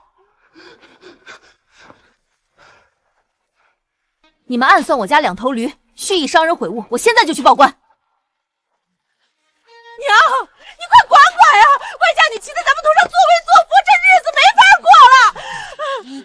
大牛啊，你快回来看看啊！你闺女要把咱们家逼死了，没法活了。这驴也太凶了，老屋院子糟践的不成样子了。是啊，锅都踩烂了，好好一家人被牲口欺负惨了。各位婶子大娘评评理，我们家和老屋早已分家，井水不犯河水。可我二叔背地里蓄意祸害我家牲口，伤了2头驴。谁敢欺负我大闺女，我跟谁拼命！没想到我娘战斗力这么强，报官！我要报官！还报官？再闹我直接蹲大牢，见好就收。扯平了，这事扯平了，你快帮我把胳膊接上，疼死我了。抱歉，我不会接，你自己去医馆。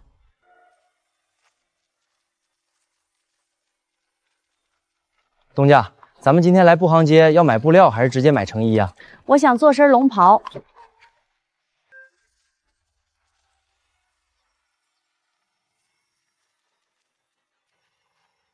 东家，我的祖宗，这话万万不能乱说。龙袍是皇家专属，传出去是要杀头株连的。你别慌，我不是要做真的龙袍，就是想做个款式差不多、仿样式的袍子而已。哦，我懂了，东家是想做龙袍的戏服，对不对？对对对，就是戏服。那简单，成衣铺子都有现成的戏服，咱们先去逛逛。这些都太粗糙了，版型、花纹都不对，完全不是我想要的那款。海霞，你去跟掌柜聊聊。好嘞，东家，你在车上歇着，我去沟通。掌柜的，我们想定制一件戏服，款式仿照帝王袍子，要威风大气的。不行不行，我们是正经裁缝铺子，你这衣服说是戏服，样式却和当今圣上的龙袍几乎一样，这种活我们不敢接。肯定是你没解释明白，嘴太笨，我亲自去说。老板，您真误会了，我们要做的戏服和真龙袍有区别，要的是浅粉配色，改良样式。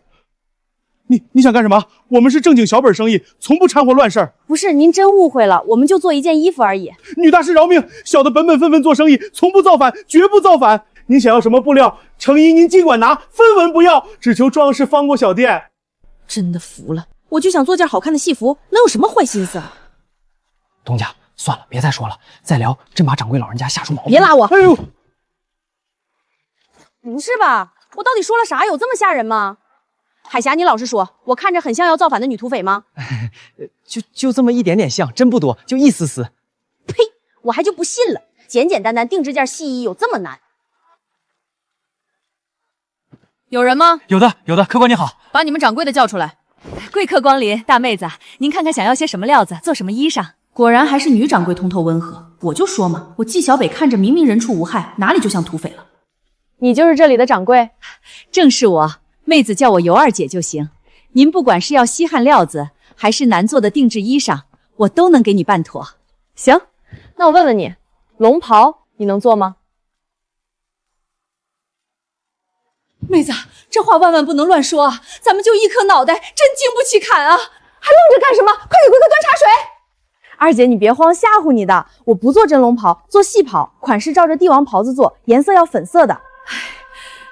妹子，细袍可以做，但那种至高无上的龙纹版型，万万不敢原样复刻。我给你看，店里最威风的戏服样式，低调大气，绝对好看。这款不够精致，不是我想要的版型，不过可以大改。妹子，你这款属于高难度、高保密的私定，风险极大，工价要高一些。没问题，价钱随便开。妹子，你看，这些都是粉色底高端绸缎，各种祥云暗纹，小姑娘穿绝对惊艳。冯娘子，你来帮这位妹子挑一下搭配的丝线和配饰，别出半点差错。3两银子，换算下来差不多现代500块。先做一套试试，看看销量。东家，咱们这是要开戏班子吗？你会唱戏啊？不会，我有别的事儿。哦，东家，你先回，我顺路回趟家里，随后再赶回去。一起去吧。你之前说你娘手艺极好，会裁剪缝制，不如直接来我家做工。这能行吗？就这么定了，月前1两银子。你小妹做绣活，月前500文。太多了，你还给我们管住处，工钱实在太高。先这么定，等我生意做大，还给你们涨。在东家这么久，从没见他开过成衣生意。装备这么专业，不是普通小毛贼，是山匪。把车上东西留下，滚！大哥，他们看清咱们样貌了，不能放他们走。坏了，他们不是劫财，是杀人灭口。各位大哥，这点银子你们拿去喝酒，你们放我家人先走，我留下随你们处置。先让人走。东家，我不走，我是男人，要死一起死。笨蛋，你走了，我孤身一人好错身，你们留下来全是拖累。好了，刚才用力过吗？动了胎气。海霞，带你娘妹快跑！是他们，到底是敌是友？东家宗丑，他是恩人，是他们救了我们。刚才看到他脸的一瞬间，莫名极致恐惧，太奇怪了。我想回家，想妈妈，我不想打打杀杀。季老板，你还好吗？终究只是个女子，刚刚必定吓坏了。难怪刚才晕倒，纯纯是饿的。这些武器战利品赏你们了。不可，你我方才各杀3人，理应1人1半才公平。行，那就1人1半。我就是随口客气一下，谁叫他真答应，白亏1半宝贝兵器。主子瞎客气，这下亏大了。尸体必须妥善掩埋，否则滋生事端，引来山匪报复。没问题，那辛苦你们2位处理了。是女人，怎么半点客套都不讲？明明是她惹出的祸事。这2个人鬼鬼祟祟在挖坑，在干什么？东家，这些刀剑真的全都要埋起来吗？不然呢？私藏兵器，到时候坐牢的人可是你。凭什么坐牢的是我？太不讲理了！东家，为什么不叫那2位恩人过来搭把手？你好歹也是读书人，方才那2人舍命救了我们全家，这份恩情3生3世都报答不完，岂能连累救命恩人？说的没错，东家，是我目光狭隘了。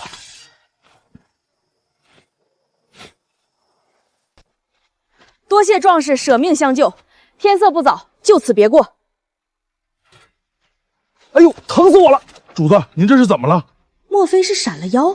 腰是好腰，就是柔韧性太差了。我看不如叫小腰。脚崴了，疼得根本挨不了地。主子，眼下大风呼啸，咱们寸步难行，这可如何是好？东家，伤筋动骨100天，这位公子脚伤这么重，根本走不了路。女壮士，不如我先去你们村子暂住休养几日，等脚伤痊愈，我立刻动身离开。女壮士，走到哪里都被人这么叫，我看着就这般粗汉吗？不行，我家里没有空余房间。我不会白住，食宿费用我单独结算。倒也不是完全不行，村子这么大，总能腾出一间空房。不过我家季德才身子弱，车上又堆满行李，怕是拉不动你。季老板，不用旁人来拉，我直接坐驴车就行。我说了，季德才拉不动。我没让驴以外的人出力，你只管安心赶车，我坐在车上。记得才是那头驴，我可不是牲口，谁要去拉车？我从头到尾都没说让你拉车，我说的一直就是驴。好了，赶紧出发，天色都这么晚了。回来了，北姐回来了。北啊，是你回来了吗？娘，我回来了。天黑才回家，害得大家整夜担惊受怕。娘等不到你回来，特意去找李正商议对策呢。小北啊，若是你还不回，我就召集全村男子进山搜寻了。北儿，你受伤了。娘，我一点事儿都没有。回来的路上不小心遭遇山匪，多亏我们人多才能脱险。平安脱身已是万幸。李正爷爷，今晚多亏了这2位恩人出手相救。个子高大的这位叫黑塔，另一位是小妖，他不小心崴了脚，要在村里休养几日。小妖，这是我的乳名，他怎么会知道？主子的小名只有府里亲近之人知晓，季老板是如何得知的？多谢小妖公子出手相救。娘，这位是海霞娘，我的表舅母，常年不见。身边这位小丫头是表妹马小七。我的妈呀，凭空多出来一门表亲，还带个小丫头，这么一大家子人，一天得吃多少粮食？树根婶，我家实在挤不开，能不能让表舅母和小七先去你家厢房暂住一晚？没问题，厢房一直空着，尽管过来住。我家东厢房一直闲置，小妖和黑塔住我家。辛苦树根婶和宋婶子了。客气什么？黑塔和我家老黑叔同属黑字辈，说不定几百年前还是一家人呢。人都到齐了，我安排一下往后的活计。我这闺女怕是累糊涂了，家里连住处都凑不去，还要张罗做生意。我打算办一间手工作坊，有编手链的和成衣的，还有荷包、挂饰这类小物件。马婶子手艺精湛，负责裁剪缝做成衣。马小七、明儿还有马海霞负责编织手链。我娘、石头、小菊、小花作为机动人手，哪里缺人补哪里。我来统筹全局，一边开垦山地种草药，一边负责把这批手工货卖出去。眼下头等大事就是解决海霞一家人的住处，还有我们主仆2人的住宿问题。没错，还要安顿小妖和黑塔。小菊，我娘去哪儿了？我可不敢吭声，万一宋婶子过来追问作坊的事情，我实在没法接话。林嫂子，你家小北真是能干，要开裁缝作坊挣大钱了。家里巴掌大一点地方，人都住不下，还开作坊。宋婶子，您来的正好。昨天小妖2人叨扰您家，心里一直过意不去。我想把您家西厢房房租下来，按天结算房租。北丫头，房子本来就空着，谈什么租金？公子救了你的性命，我们款待恩人理所应当。1天10文钱，等他脚伤痊愈，2人就会动身离开。2间厢房我全都租下，1人1间，房租先预付半年。我手头找不开零钱，万万不敢收下。宋婶子，我和老黑兄弟交情极好，您先收下钱款，不用着急找零。那我先代为保管，等你们离开，再把剩余银两尽数退还。好了，小妖主仆的住处已经敲定，接下来海霞一家的住处，海霞一家人的住处我来安排。我家隔壁闲置着2间空房，暂时先让他们一家人落脚。多谢李正爷爷。太好了，终于不用跟先生挤一铺，夜里打呼噜实在太吵了。小妖公子，昨天还只是扭伤，今天怎么还走不利索？疼，很疼，一点都没好转。我奉府城命令，暗访地方灾情，这里上下官员相互勾结，无从下手。偶然查到一户囤积大批粮食的女子，还以为她与贪官同流合污，没想到只是个普通农家妇人。看准纹路再下府。你一斧子下去，柴没劈开，反倒把地面砸出大坑。马先生，这斧子太钝了，根本劈不开，有本事你来试一试。磨刀不误砍柴工，走，咱们去村口磨斧头。季老板倒是清闲，这画的是什么？看着像是破烂的麻袋，画的还挺逼真。你想象力可真丰富，夸奖我收下，下次别乱评价了，行不行？龙袍的纹样图案清清楚楚地印在脑子里，画到地上就走形，偏偏还撞上这么个煞风景的人。别生气，季老板，你到底想画什么？说不定我能给你出出主意。我在画龙袍，你见过吗？见过，但是我不会画。看见院子里堆着的那几根朽木，还有那个大水缸了吗？搬到墙角的草棚里。主子，我去。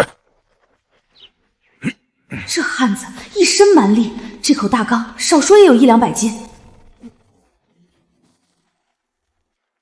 怎么搞的？居然把草棚给推倒了！村里人夏天都在这儿乘凉的。你怎么不说？这棚子破烂不堪，差点把我和主子一起埋在里面。不行，你把草棚重新搭好。身法轻得像只蝴蝶，面不改色心不跳，绝对是深藏不露的高手。表姐，你这么盯着我想干什么？小姚表弟，我有件事想请你帮忙。你先说是什么事儿？你也看见了，家里老弱居多，我想教石头这帮孩子习武强身，日后遇到匪斗也好自保。我不会武功，你要是想请武先生，我可以托人帮你在外聘请。黑塔，立刻收拾你家主子的行李，马上离开季家湾。饭菜都快做好了，一口还没吃上，怎么就要走人了？姐，让他们走吧，除了添乱，半点忙都帮不上。表姐，我虽说算不上高手，教孩子们几招防身术还是没问题的，对吧，黑塔？对，主子说的没错。我就知道小姚表弟通情达理。这里挖一处沙坑，埋上木桩，再架起原木用来练习跳跃，再备几把木刀，还有绑腿麻绳，负重沙袋。沙坑、绑腿、沙袋，这里做基础操练场，那边可以开辟成力量训练区，再加一项骑射。骑射？难道骑上2头驴射箭，德彪和德彻能扛得住？要不先只练射箭算了。好，后续再慢调整。规划先到这里，循序渐进。明天你先考核海峡与石头的基本功。连我也要参训？六甲，好好听从东家安排。对了，东家，我儿子大名马六甲，您为何一直叫他海峡？表舅母，海峡是六甲的字，读书人都有字号。海峡先生文雅精重。原来是这样，惭愧啊，儿子的字号我竟一无所知。东家，要做什么样式的衣裳？有没有图样？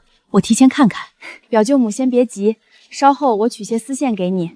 你带着小七和海峡先编织手链，成衣图案还没送过来。这是第1个月的工钱，你先收下。东家，我不是急于要工钱，我明白你的顾虑，生意契约我都写妥当，稳赚不赔，你只管安心收下。这女子虽说爱财，却信守承诺，待人厚道，算不上奸商。这群老太太，自从我利用祠堂开了裁缝铺，就全都扎堆跑到门口，摆明了就是来看热闹的。哎，大嫂，你快看，那就是小北婆家的远房侄子吧？那个瘦高后生，看着面生，模样倒是好看。之前听村里人说，这后生是个瘸子，多俊的小伙子。可惜了，对，这腿脚挺利索的，上午明明还一瘸一拐的，怪得很。二奶、三奶奶，各位奶奶，坐着纳凉呢。哎，小北啊，你这婆家怎么从来没人接你回家啊？管得真宽。二奶，您多虑了，我男人外出送货做生意，要秋后才能回来，等他回来，自然就来接我了。真好，你男人一看就是疼人的，把你养得白白胖胖，气色这么好。三奶，你眼神真好。对了，我看您针线半天穿不上，要不要我帮您穿针？还是小北乖巧懂事，从小我就看着你长大，性子最好，全村没人不夸的。真会说场面话，忘了上次你孙子欺负我，我失手把他打骨折，你堵在我家门口骂了我一整晚的事了。北丫头，跟奶奶说实话，你那个刚来的表弟定亲没有？我表弟说的应该是腰子哥傅继昌吧？还没定亲呢，我大表舅可急坏了，特意叮嘱我，村里有合适的好姑娘，一定帮他多留意。那可太巧了，我家孙女你见过，文文静静，乖巧秀气，跟你表弟简直天作之合。小北啊，我孙女也不差，温柔能干，我看他俩也般配。二嫂子，你什么意思？我先问的，你急什么？不管选谁家闺女，最后都是咱们季家的女婿，有啥区别？俩人马上要撸袖子吵架了，再待下去要被缠上。溜了溜了。上次你还吃了我家半个红薯，我都没跟你计较，还好意思说？你借我家咸菜至今没还，就你那齁咸菜，谁爱吃？腰子表弟，猜猜他俩为啥吵起来了？腰子表弟，腰子哥，这女人取的外号也太不正经了。哼，壮货！我天，空间居然升级了，系统连个提示都没有，还要我自己发现，也太不智能了。小北，我最近很忙，没空及时回信。我又接了50个手链订单，有新款样式尽快发给我。我新买了一台同款冰箱，存放了不少你能用的物资。你能看到最好，看不到，我继续摸索空间拓展的方法。原来如此，我一直拼命干活赚钱，适应时代，空间毫无动静。原来空间升级的权限一直在妈妈的手里。贝儿，刚才你送死过来，说地里帮忙捡石头的婆子们都罢工了，这是咋回事啊？之前就偶然听到二丫妈叨咕这件事儿，看来就是她鼓动的。娘，罢工就罢工，我现在就去镇上找闲散劳工顶替。我昨天去地里，他们还有说有笑的，这群笑面虎就是见不得咱们日子过得好。娘，咱们的手链、荷包订单压得满满，今天必须去县里交货。那可不敢耽误，石头，赶紧给你姐套驴车。我陪你去。我赶马德彪，他比季德才脚力快，能早去早回。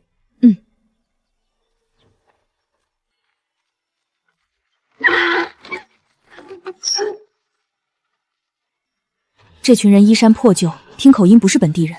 最近镇上外地流民太多，底细不明，雇陌生人太容易惹麻烦，不能用。中介登记备案，安全靠谱，不怕惹事，多花点钱省心。中介登记备案，安全靠谱，不怕惹事，多花点钱省心。给我找几个能干力气活的。客官，现在饭点，一时半会儿真凑不齐人手，实在没办法。别，客官别急，明天一早我保证给你凑齐。你办不到，就把你们掌柜叫出来。身形这么壮，肯定是个魁梧壮汉。壮士稍安勿躁，眼下正好饭点，隔壁面馆味道绝佳。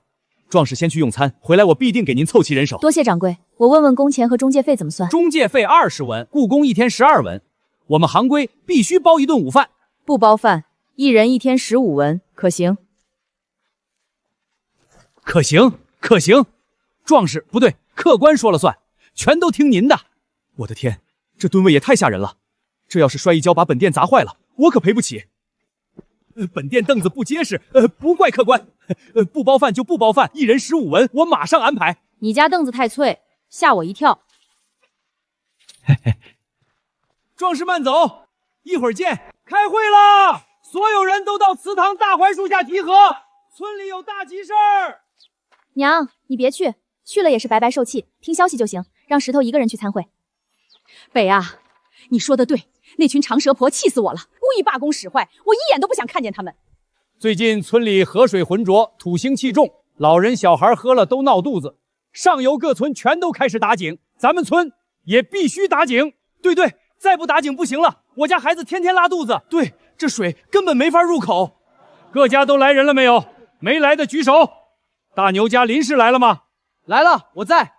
你妈和你姐呢？村里开会规矩，一家到1个人就行。一个半大孩子能做主摊前大事？打井要请师傅买青砖砌井壁，全部要花钱。上游村子打1口井，足足花了10两银子。如今各村都抢着打井，10两恐怕都不够。李正，咱们村里汉子多，力气足，为啥不能自己挖？隔壁村私自挖井，他井埋死好几个人。你想去送死，那也得打呀，不然全村人喝泥水过日子。闭嘴，没人当你是哑巴。咱们老一辈喝浑水扛得住，村里娃娃这么小，不能毁了身子。我活一辈子，从没见过河水连年浑浊，到底是天灾还是人祸？我身为族长，无能为力，愧对全村。灾荒年，单打独斗活不成，全村抱团才能活命。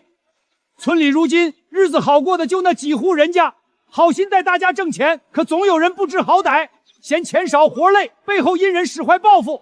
从今往后，不管季姓王姓，再敢窝里斗，阴害邻里，全部逐出土埔，赶出季家湾。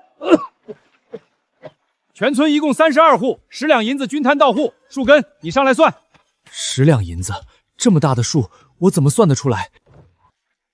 海霞，快来帮忙算算，32户摊10两银子，一户该出多少？李正爷，一户320文。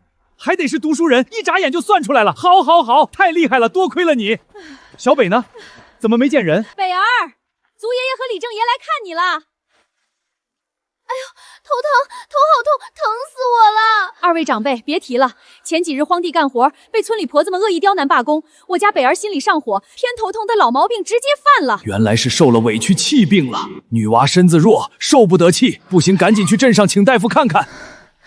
哎呦，嘴角白白的，该不会疼得吐白沫了？病得这么重，小北很难受。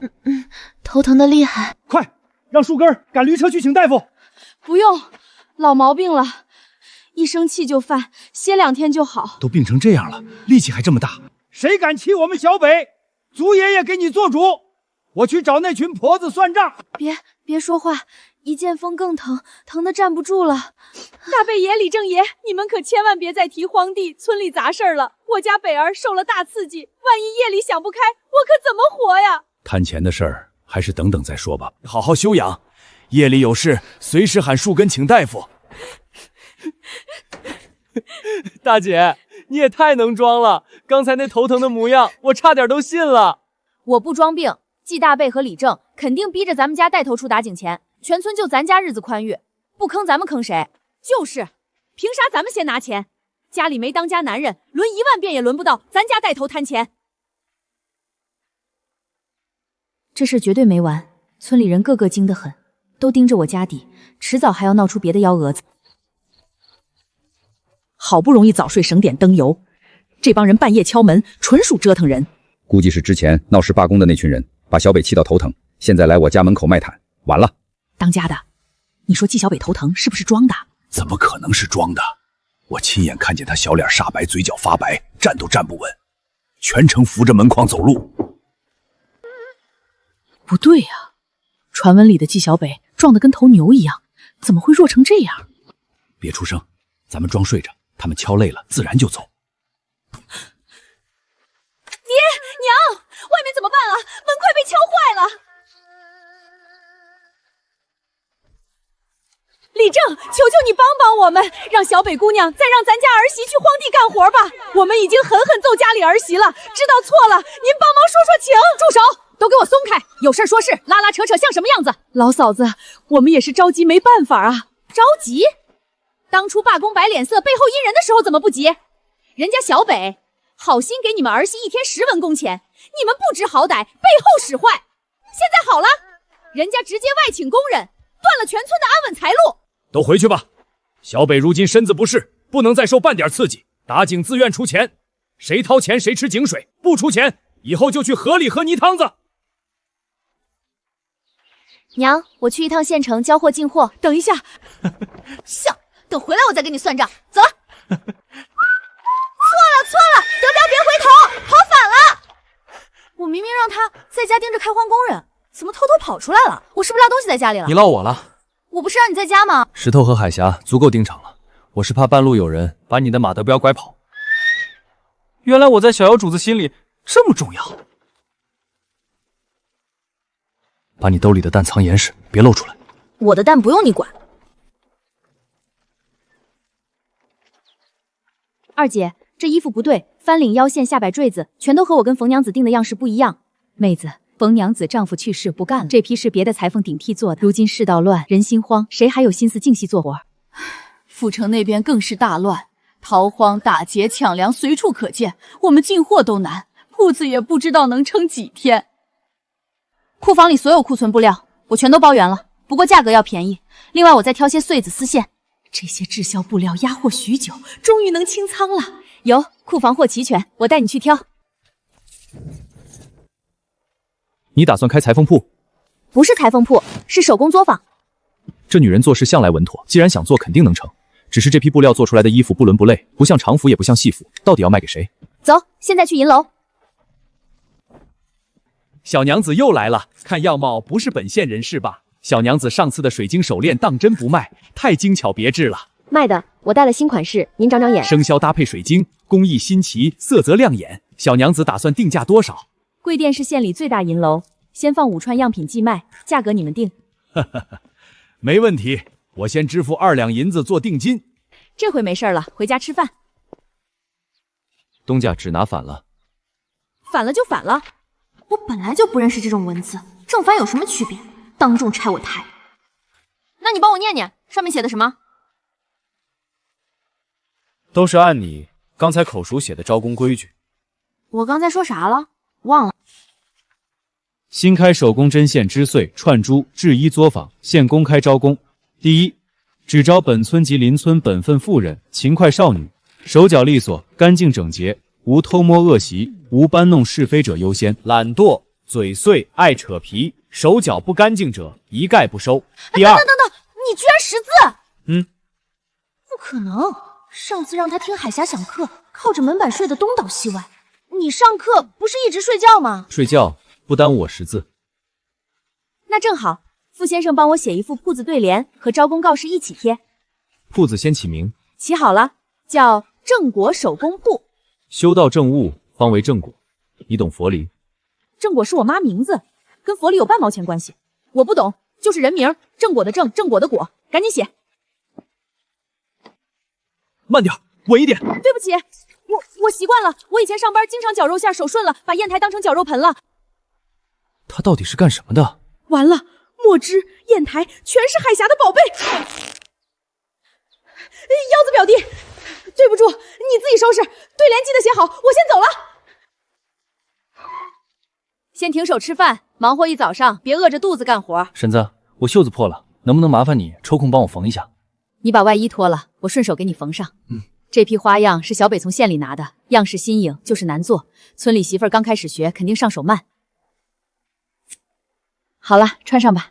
多谢婶子，太厉害了。表舅母，人都到齐了，开课了，大家分两组，这边跟着马婶子学裁布缝衣，这边跟着小七学刺绣，不懂就问，别憋着。小七，这花样真是你绣的，也太好看了吧？是我绣的，都是家常针法，多练几遍就会了。你是不是去镇上绣房学过手艺啊？没有，都是我娘在家教我的。怪不得马婶子手艺这么绝，原来是家学，跟着东家学手艺还不收1分钱，咱们真是捡大便宜了。天热口干，大家都过来喝点甜水解暑。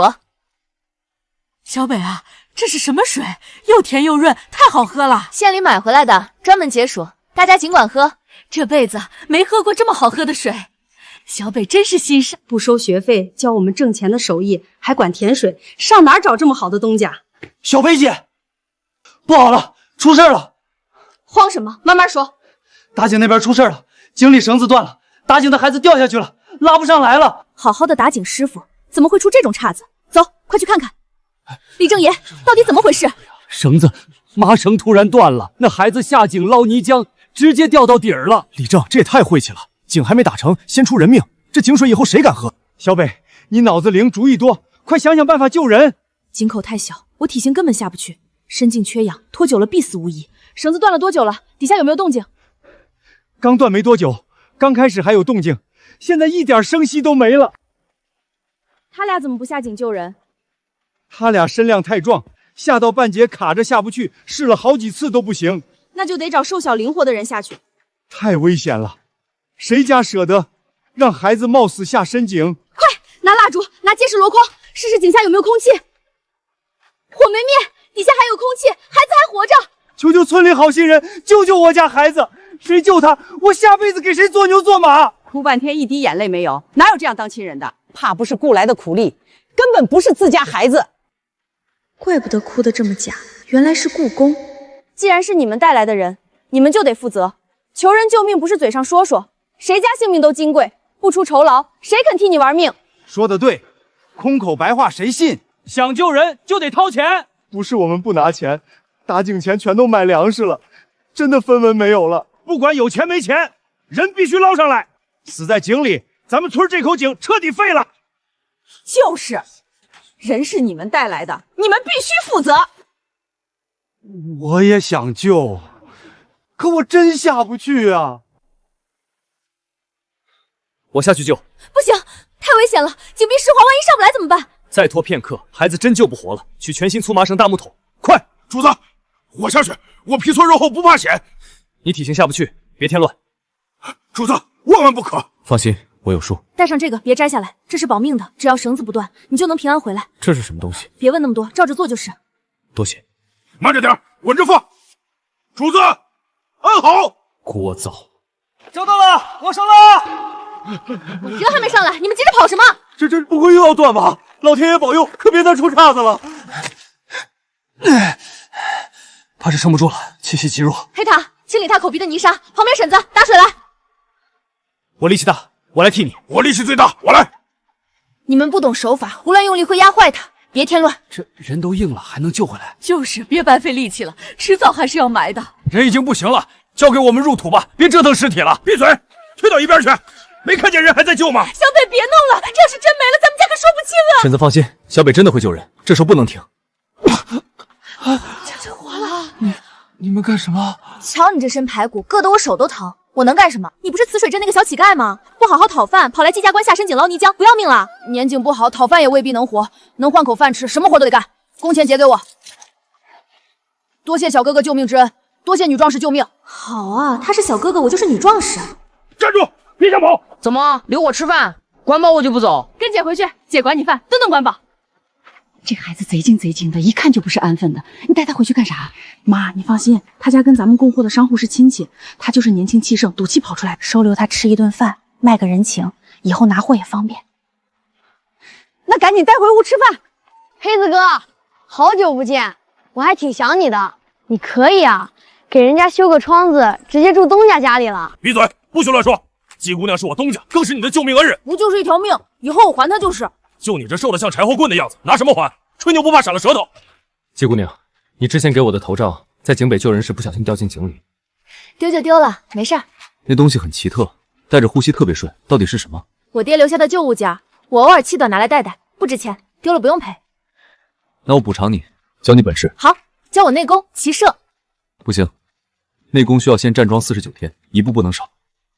那你把我头罩还我，立刻，马上。目前没有战马，无法教授骑射，可先教你拉弓射箭。没事，咱们有驴，骑驴射箭也行。我要烧鸡、炒鸡蛋、肉包子，还有酱香猪蹄，全部端上来。这孩子毫无规矩，明明是来白吃白喝，还敢把自己当贵客点菜，实在得寸进尺。娘，你去地里看看秧苗吧，家里这边我来盯着。女儿这是有意支开我，眼不见心不烦，再待下去，我真怕忍不住把她赶出去。这季小北看着白白胖胖，家里竟藏着这么多好吃食。乖，这香味儿，馋得我口水直流。多谢东家款待，这些剩菜我带走，不浪费。我奶奶说东家是大善人，以后东家有事儿就去后山石洞找我们。我等的就是这句话。这孩子一点就通，是个懂得回报的。你要干什么？想把东家给我的东西抢回去？隔壁婶子救命啊！有人抢东西了！之前让你打听的事，查到多少？放心，消息绝对靠谱。之前霸占粮食的高员外，全家连夜搬走，囤积的粮食一夜之间全部消失。还有个重要消息，县里的师爷这几日总往慈水镇跑。师爷具体去了慈水镇哪一派？别耍小聪明，老实说。我说，就在慈昌街，具体哪家我没摸清，真的就这些了。继续帮我盯着，有新消息立刻来村里找我，少不了你的银子。这小子贪财，但守信，身份不起眼，倒是个合适的眼线。怎么了？出啥事儿了？这批新的花样子有问题，我裁了几块料子，全部不合规。坏了，花样子是县里上家给的，出问题还要来回跑县城修改，太耽误工期了。你先回去稳住绣娘缝工，我去叫小北过来。裁剪出来根本没法做，你看这肩线前后片对不上，绣老也错位，全部废了。你先别急，看看能不能微调修改。我不敢改，我以前在裁缝铺做工，所有制作必须严格按照，都不能改。要是擅自改动，上家拒收，这批成衣的损失，咱们作坊承担不起。这样，制衣的活先停一停，你这几天专心给大家教针法裁剪课，图纸我留下来研究。行，只能先这样了。这图纸零碎太多，线条复杂，宽窄曲直全是细节。你看得懂这个？离谱！一个古代大男人还懂服装设计图纸，装模作样的吧？不对，他读书识字，心思缜密，不会是看出这图纸不是寻常古样了吧？我知道哪里错了，难怪马娘子裁剪出来全部不对。你真看明白了？捡到宝了！活捉一名隐藏的古代服装设计大神。你看这里，插绣预留空间不足，成衣后下摆必然上翘。我去叫表舅母过来，你跟他讲。免费武功师傅，还附赠免费服装设计师，我简直是吉利体质，想要啥来啥。对，就是这个问题。我做的时候总觉得别扭，死活找不出错处。小妖，你也太厉害了！快，你重新画一张正确的花样子。好了，看着和原图差不多，但是细节优化了。不管了，先夸。辛苦小妖表弟，太谢谢你了。你老实交代，你到底是什么人？又会武功，又会看服装图纸。自小看着母亲做针线裁衣，耳濡目染。你母亲会裁衣服？略懂一点。那你还能干别的吗？我说过，你不站桩49天，我绝不教你内功。不是内功的事儿。你脸红什么？我有个大生意，想拉你入伙。赚钱呢？当然稳赚，咱们2-8分，我8你2。没兴趣。3-7，我7你3，这总行了吧？刚缝好的袖子绝对不能再扯烂。你就动动笔，画画图纸，坐着喝茶画画就赚钱，多轻松！成交，把你怀里藏的零食都拿出来，还有刚才吃的大梨，还有那个臭臭香香的水果，拿出来。呸！榴莲带刺，往怀里塞想扎死我啊！你爱吃不吃？从这小财迷嘴里抠吃食，属实不容易。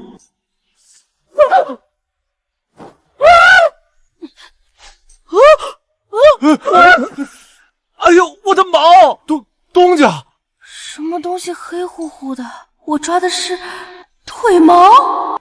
纪小北，你想干什么？擅自闯进别人屋里，不知道敲门吗？谁知道你们2个关着门在屋里偷偷干啥？我只是好学请教问题，谁知道小妖突然让我帮他揉腿，我太冤了。行了，我啥也没看见。你们俩下次关门记得插栓，别让人误会。我的天，这腿毛也太长太密了，吓人！站住！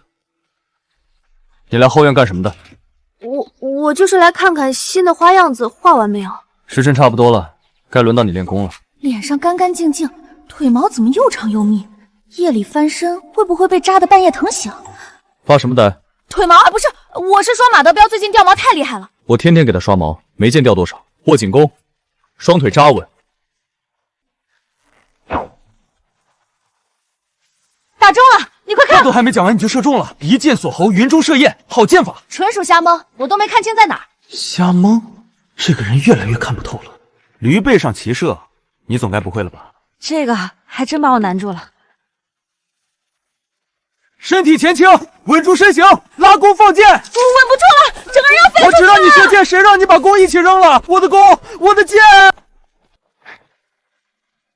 你怎么跳上来了？去捡弓箭。这腰也太粗了，2只手竟然都抱不拢。你赶紧把手松开，我的清白都要没了。不敢松，一松手咱俩都得摔下去。这驴跑疯了。把枪声递给我。贴的也太近了，脸烧得发烫，多亏有风降温。快停下！马德彪，站住！别停，再加把劲儿，我看看这头野驴能跑多快。这哪里是普通驴，分明是千里良驹。腰子弟弟，快下来，我找到窍门了，再来试一次。真不用我陪着？下来吧。就不能稍微矜持一点？哪有女子力气这么大的？男人凭什么拥有这么细的腰？不过也好，我身强体壮，干什么都不吃亏。等等，这味道……什么味道？被你拽的胳膊酸痛，一身汗味儿。女壮士进步神速，孺子可教。上来，我载你上。我才不要！这味道实在扛不住。挺直身子，不许靠着我。你平日里熏香？我从来不熏香。那你身上这股香气是怎么回事？大概是独有的男人味。油嘴滑舌，没个正形，给我下去！老实说，你身上是不是沉香？没错。为什么随身带着沉香？我从小吃鸡蛋就起疹子，我娘说沉香理气安神，所以常年佩戴香囊。听起来理由天衣无缝，可这香味儿，我总觉得在哪里闻过，就是想不起来。我把香囊拿出来，给你看一看。不必了，男子的物件我没兴趣。喂，你倒是看一眼啊！那是不是小乞丐？是的，消息来得这么快，这小子打探消息的本事倒是靠谱。你带马德彪先回去，他是来找我的。奇怪，不是来找我报信的。你找我？出什么事了？泗水镇来了好多流民，夜里专挑空铺子落脚，你镇上的铺面不安全。流民？哪来的流民？我不知道来路，只知道他们夜里到处占空屋子、空铺子。我的铺面租给小妖了，按理不关我事儿，但铺子里压着不少粮食物资，流民乱闯，铁定要出事。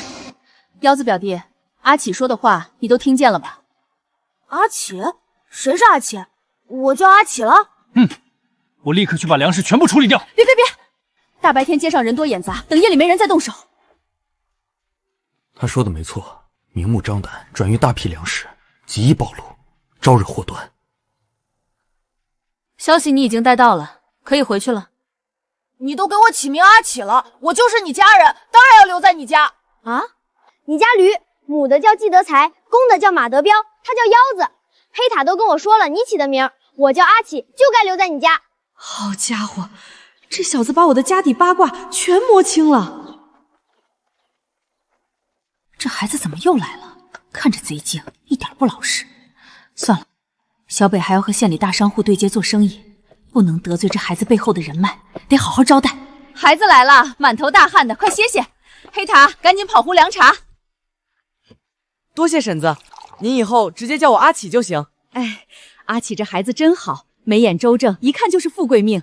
婶子今晚给你做好吃的。婶子，我帮你烧火。我的天，富贵人家出来的孩子居然还会干粗活，也太懂事了。我哪是什么富贵人家，纯粹饿出来的本事。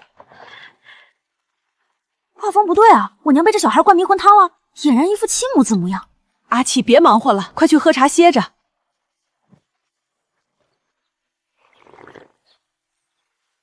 表弟，关于那批粮食，我有个绝佳主意，你要不要听？不想听。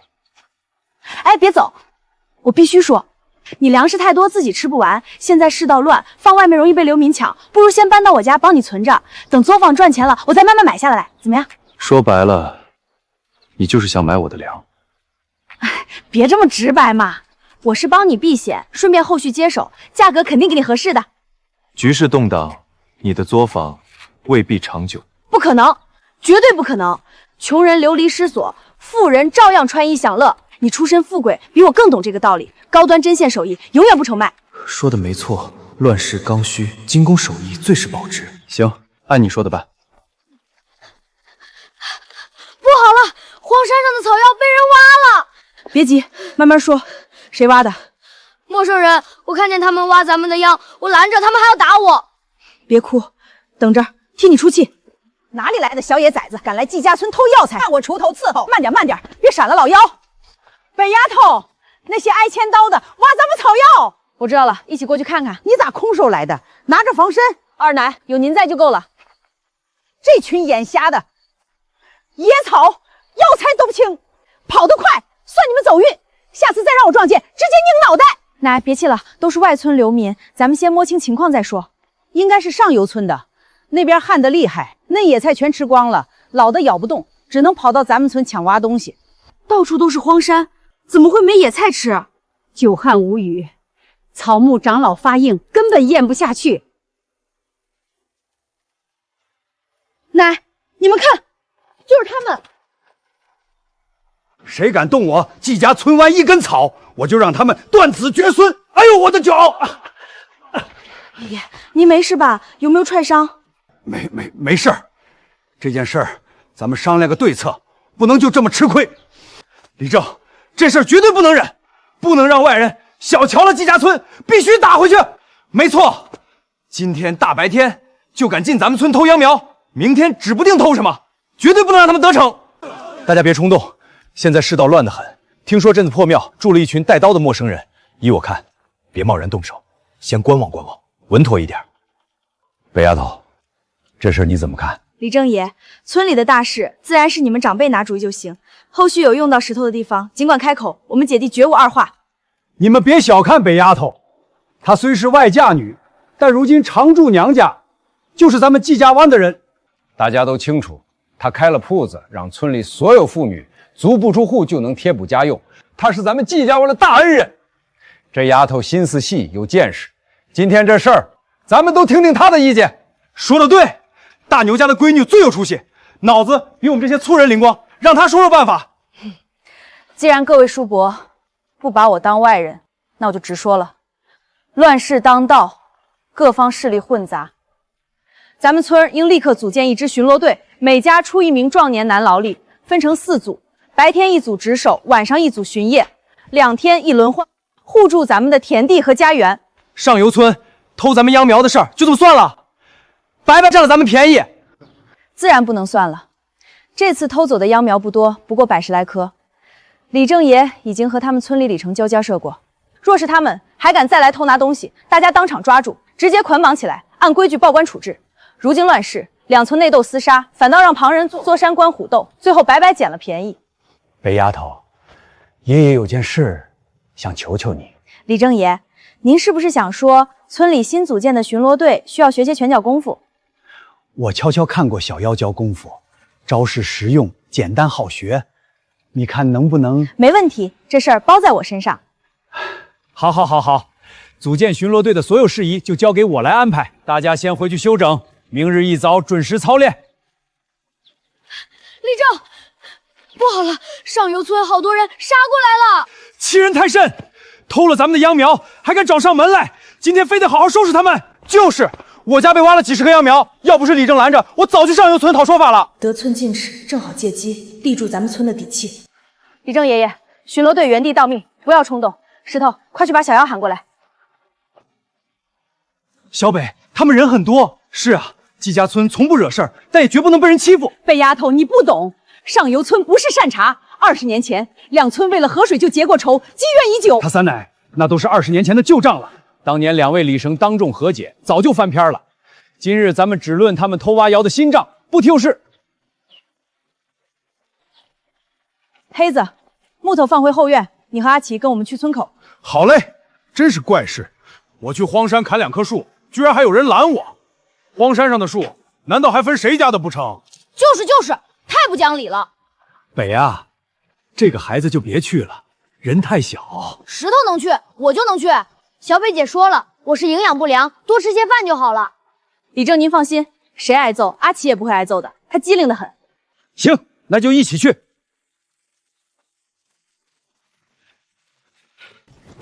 坏了，这群人是蓄意来找事打架的，咱们手里空空如也，被动了。阿七，快回去拿家伙事。不用，静观其变，弄清对方来意再说。有理！你们村偷偷挖走我们村的药材秧苗，不知悔改，还带着这么多人持刀带械找上门，是何道理？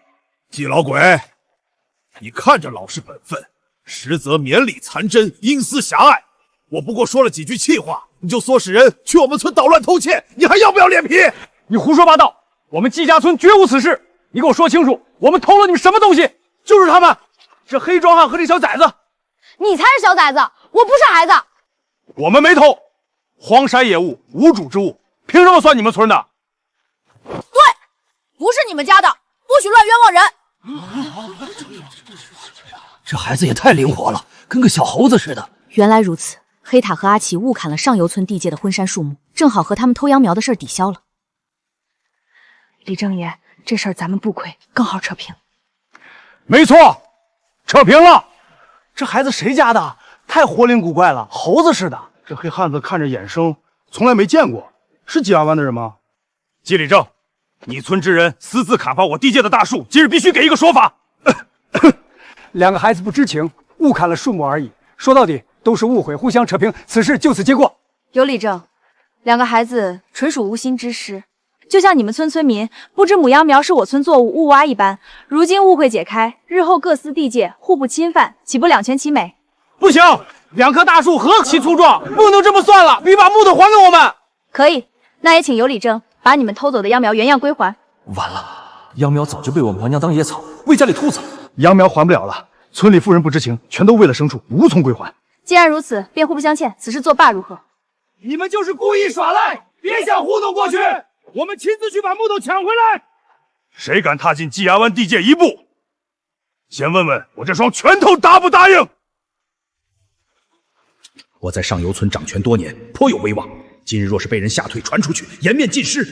老季，邻里相处多年，你素来明理，几棵秧苗不值钱，但私砍进山树木，违反大北朝规矩。这事儿若是报到县里，你这个理政之位，怕是保不住了。坏了！黑塔砍的正是官府明令禁止私砍的禁山树木。有理正，如今世道纷乱，流民四起，县令将安置流民列为头等大事。你非要为2棵树木小题大做，越级告状，且不说里长会不会理会你，单单是你纵容家眷带头偷窃邻村作物，挑起2村纷争，真闹到里长面前，你觉得你的理政之位还保得住吗？这女子看着圆润，心思却极其缜密，逻辑清晰，直击要害。老尤，既然说不清，那咱们就去找里长评理。走，走，我们不怕。明明是他们私伐树木，一个肥婆妇人，也敢在这里胡言乱语，搬弄是非。肥婆，你再敢叫她一声肥婆，我今日就让你肿成真正的肥婆。我错了，英雄饶命！女大侠，对不起，我再也不敢。年轻人看着精瘦单薄，力气竟然恐怖如斯。季家湾何时有了这般厉害的人物？我们季家温，人不犯我，我不犯人；人若犯我，我必寸步不让。你们偷窃在先，秧苗无法归还，我们的木头绝无归还可能。撤，我们先撤。我出手帮他解围，他竟半点感激都没有。这套衣服是女儿根据我的现代设计图改良的，融合了古典韵味与现代审美，针脚细密，纯手工制作。小北村里只有20多个女工，全程手工裁剪、缝制、刺绣，工钱低廉，简直是绝佳的货源。任小姐，您看看这衣服怎么样？太美了，这做工这版型太绝了。姐姐，这件衣服在哪里买的？也太好看了吧！这是我们家原创的手工服饰，过几天店铺上线，大家可以进群蹲新品。看大家的反应，这套衣服绝对不愁卖。这是限量版款式，全网仅有1万套，数量稀少，非常抢手。郑姐，请问是哪位设计师的作品？是我们专属御用设计师，等后续有机会，我带他和您见面详谈。任老板是首次合作，专属货源肯定要为您预留。这款衣服版型百搭，做戏服、cosplay 服饰、日常穿搭都合适，料子和手工更是顶尖，我非常满意。这样，我直接订100套，价格您来定。后续这个款式长期独家给我供货。多谢任老板认可，每套1000元纯手工定制价，今日先支付1半定金即可。没问题。我和小北靠冰箱互通物资，如今冰箱储物空间太小，严重限制货源运输。别人穿越都能自主升级空间，唯独小北不行。我一定要改造出更大的空间，不让他受半点委屈。女士，您好好的厨房改造冷库做什么？我只是要一处空间，专门存放冷冻物资。您帮我看看户型需要怎么改最合适。户型没问题，我保证给您做的严丝合缝。师傅，我还有个想法，冷库改造好之后，能不能单独隔出一间小房间，可以让人住在里面的那种？您是说要住在冷库里？离谱，太离谱了！大姐，我上有老下有小，您就饶了我吧。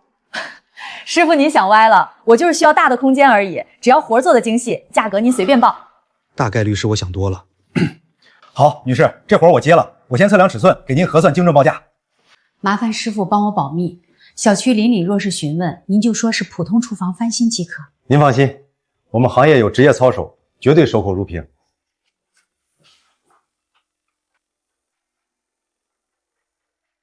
这些玻璃器皿做工精巧，只有大户人家才肯出高价收购。趁着腹中孩儿还没出山，得去趟省城，把这批工艺品变卖成银子，再多囤积些粮食。北呀，今天怎么起得这样早？娘，我打算去一趟省城。微线都装不下你了，好好待在家里不好吗？咱们绣坊产出越来越多，只供给县城一家铺子，万一货品积压，咱们就亏本了。我想去省城找大买家，估一估价钱。不行，绝对不能去！怪事，平日里朴实木讷的林婆子，今天脑子转得这么快。娘，实话跟您说，我听说爹所在的军队进驻省城了，这么多年活不见人，死不见尸，我想去碰碰运气，找找他。他要是活着，早就烧毁书信了。省城兵荒马乱，我绝不能让你去冒险。对娘而言，威县已是远方，省城更是龙潭吐穴。她没有丈夫照样过日子，可一旦我出事，她根本活不下去。我就是她唯一的精神支柱，硬闯行不通，不如拉上一个熟悉路堵的同行人。坏了，他露出这种笑容，准没好事，不是讹钱就是耍无赖。小姚表弟，忙着呢。季表姐，我一点都不忙，有什么差事您尽管吩咐。我听说你对省城路途十分熟悉。谈不上，早年去过2、3回。太好了，瞎猫碰上死耗子，果然问对人了。那我问问你，去省城要走几天？沿途路况安稳吗？小妖，快来帮我把泔水桶拎出去。表姐稍等，我先帮婶子干活，耽误了做饭就不妥当了。黑子，你家主子是从安州府过来的？是的，东家。远不远？坐马车过去要几日？先到威县，往北途经安庆县、庆丰县，穿过青州府，再走阳华县就到了。马车赶路3天便能抵达。3天路程可以接受。你们什么时候动身回府城？东家，我还要干活，您还是去问我家主子吧。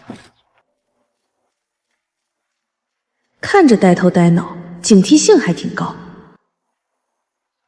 小妖哥，我娘让你盯着老母鸡，看看它去哪儿下蛋。连着好几天，咱们都捡不到鸡蛋了。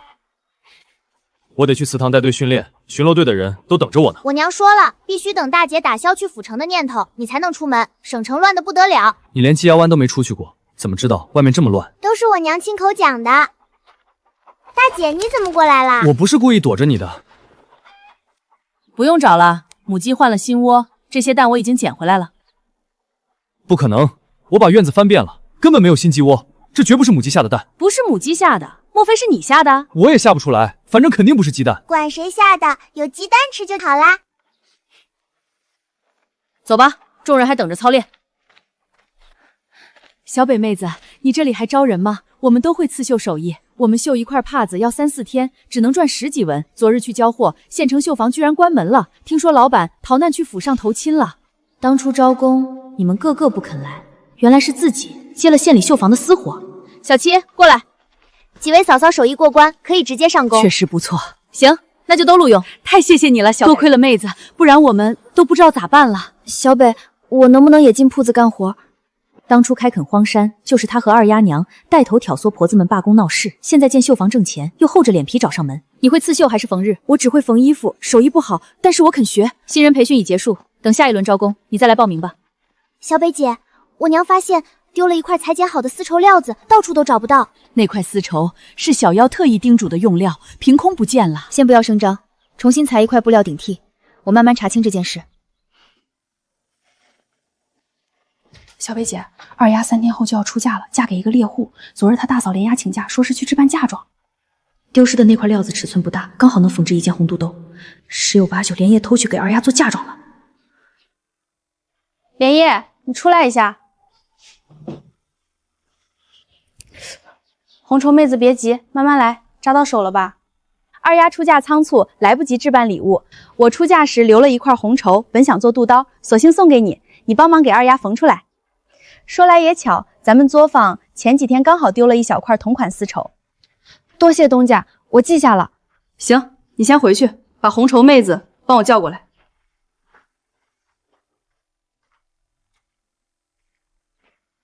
丢了一块丝绸，你知道吗？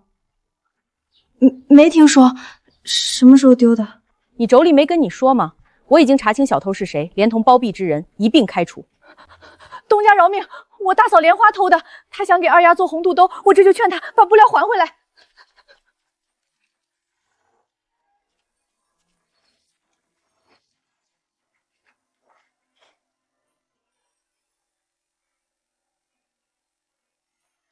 东西我还给你，纪小北，你处处针对我们一家人，我就是不服气。工钱都在这里，辨清楚数目。东家，求求您原谅我大嫂这一回。你要是再求情，我连你的工钱一起结算。我好好干活，不走。这件事只有我和弟妹2个人知晓，一定是刘红头出卖了我。我早就劝过大嫂不要偷窃，她偏偏不听，到头来还要记恨我。本丫头，你太厉害了，怎么一下子就揪出小偷了？不过是随口一诈，咱们作坊里就他心思不老实。行，那我先出去干活了。你在这儿呢，找你一圈也没个人影。天气这么热，你把罩衣脱下来，我洗洗，很快就能晾干。娘，不用麻烦，我回家清洗就行。这件衣裳还是海霞娘刚做的，怎么短短几日就紧小了？天太热，布料缩水了。不对呀，缩水不会只紧肚子。北丫头，你跟娘说实话，是不是有身孕了？完了，瞒不住了。娘，老天爷啊，这可如何是好？您别慌，说不定我只是长胖了。您看我身手利落，连山匪都打得过，哪里像是怀胎的身子？也对，可他身子硬朗，实在拿不准真假。走，跟我回家，我要查验清楚。娘小声些，当心有人听见。原来是只野猫，差点把我魂都吓飞了。这是小妖时常投喂的那只花猫，长得比我都胖。娘，我肚子疼，想去茅厕。娘，季三奶找您，说是有要紧事儿。早不来晚不来，有事儿都不能自己做主吗？柳家都把休书送回来了，小北要是真有了娃，柳家肯定不会认。都怪季大龙，活不见人，死不见尸。闺女出这么大事，我连个商量的人都没有。死鸡崽子，不下蛋，只会到处拉屎，吃的比谁都多，看我打死你们！我这辈子是造了什么孽？当初季大牛非要把你嫁到柳家，现在倒好，我闺女受尽委屈，往后可怎么活啊？完了，怎么撞见婶子哭了？哎呦，我怎么才想到，小妖无父无母，长相周正，年纪和小北也匹配，正好陪我闺女。林婶子，您没事吧？方才怎么突然摔地上了？幺儿，婶子没事儿，你过来问你几句话。婶子您尽管问。快坐，你来咱们村里住多久了？怎么突然这么和善？以前总拿白眼瞪我，是我欠饭钱房租了？约莫1个多月了。婶子，是不是我该补饭钱了？提什么饭钱？咱们早就是一家人了。婶子问问你家里还有什么亲人？家中亲人都不在了，如今就我和黑塔2个人相伴。他今天绕来绕去，肯定有事，不如让他直说。婶子，你有什么事儿直接讲，只要我能办到，绝不推辞。幺儿，你跟小北相处这么久，也知道他是个好孩子吧？小的，小北姑娘心底善良，就是性子刚烈了些。不是刚烈，他是对事不对人。好，对事不对人。婶子，您到底想说什么？咱家手工坊离不开你，季德才、马德彪都靠你照看，村里巡逻队缺不得你，咱们家更是少不了你。说了半天，合着我就是免费干活的苦力。婶放心，我不会走的。不走就好，以后安心在家住着。对了，你怎么独自回来，没和小北一道？我回来取点东西，拿完马上出去找他。快去，我这就下厨。等会儿记得喊小北回家吃饭。今天婶子古怪得很，之前对我冷眼相待，现在热情过头了。我的小闺女是个小财神儿，人美心善俏美人儿，配个郎君身材魁梧，心底厚道银子多哟。我的亲娘哎，这是怎么了？一把年纪唱这种曲子，难不成她想给自己找后爹？北啊，你回来了，小妖回来了没？不对劲，娘什么时候这么关心傅继昌了？不会是她看上小妖了吧？小妖比石头大不了几岁，我的3观要碎了。娘，小妖她算是表弟。妖儿，可算回来了，赶紧进屋吃饭。这热情实在招架不住了。妖儿，过来坐，那碗是特意给你留的。娘，您这差别对待也太明显了吧？我们所有人就2片，他堆得冒尖儿。你懂什么？妖儿一上午教村里人操练，口干舌燥累坏了，该多补点油水。你们俩进里屋桌边坐着吃。不用，我蹲门口吃就挺好。又是优待又是单独座位，心里七上八下的，不知道要发生什么事儿。凭什么？他吃那么好的肉，妖儿多吃点儿。瞧你这几日瘦了不少，婶子看着心疼。婶子，我真吃不下了。给你特殊优待还不乐意？我娘从来没对谁这么上心过。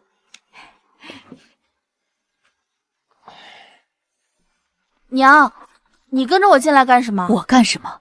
你心里不清楚？跟我说实话，你身子到底怎么回事？您自己看，就是单纯长胖了，胳膊腿全是肉。平日里身上有没有不一样的感觉？一点异常都没有，跟从前一模一样。月是多久没来了？记不清了，我本就不准，有时候隔3、5个月，有时候1月来2次。你跟柳家那男人有没有同房过？没有，他根本算不上男人，我被他家休了，高兴还来不及。他俩从未圆房，那小北发胖不可能是怀了孩子。我的苦命闺女，是娘害了你，当初不该听你爹的话把你嫁过去。娘别哭，都过去了，我现在日子过得安稳，挺好的。季大牛那个挨千刀的，当初非要把你远嫁柳家，柳家那群人没有一个好东西，是我糊涂，方才还问那种蠢话。柳家那小子不行，怎么可能有身孕？只是你胖的实在反常。改天咱们去镇上医馆瞧瞧。先不急，祠堂围墙得加高，万一土匪来，咱们囤的粮食、手工房物件全保不住。家里大事要紧，你的身子也不能耽搁，两样都得顾着。您看我像生病的人，中午2碗饭2个鸡蛋，全村打架没人打得过我。先瞒着怀孕的事儿，等到藏不住再说，省得娘瞎操心。北，你总不能一辈子不嫁人。我打听清楚了，小妖孤身一人，无牵无挂，你多跟他相处试试。娘觉得这孩子靠谱，长相好，会功夫，还会画戏服花样子。原来娘一早就在盘算，想给我找傅继昌当夫君。娘，我不想嫁人，就想守着你，养你一辈子。不用你离家，小妖愿意留在咱们村安家。女人终究要有个依靠，你还是清白身子，陪她绰绰有余。婚姻的事儿往后再说，行不行？好，好，好，不逼你，你们先多处一处，万一你日后看上他了呢？好，先处着看看。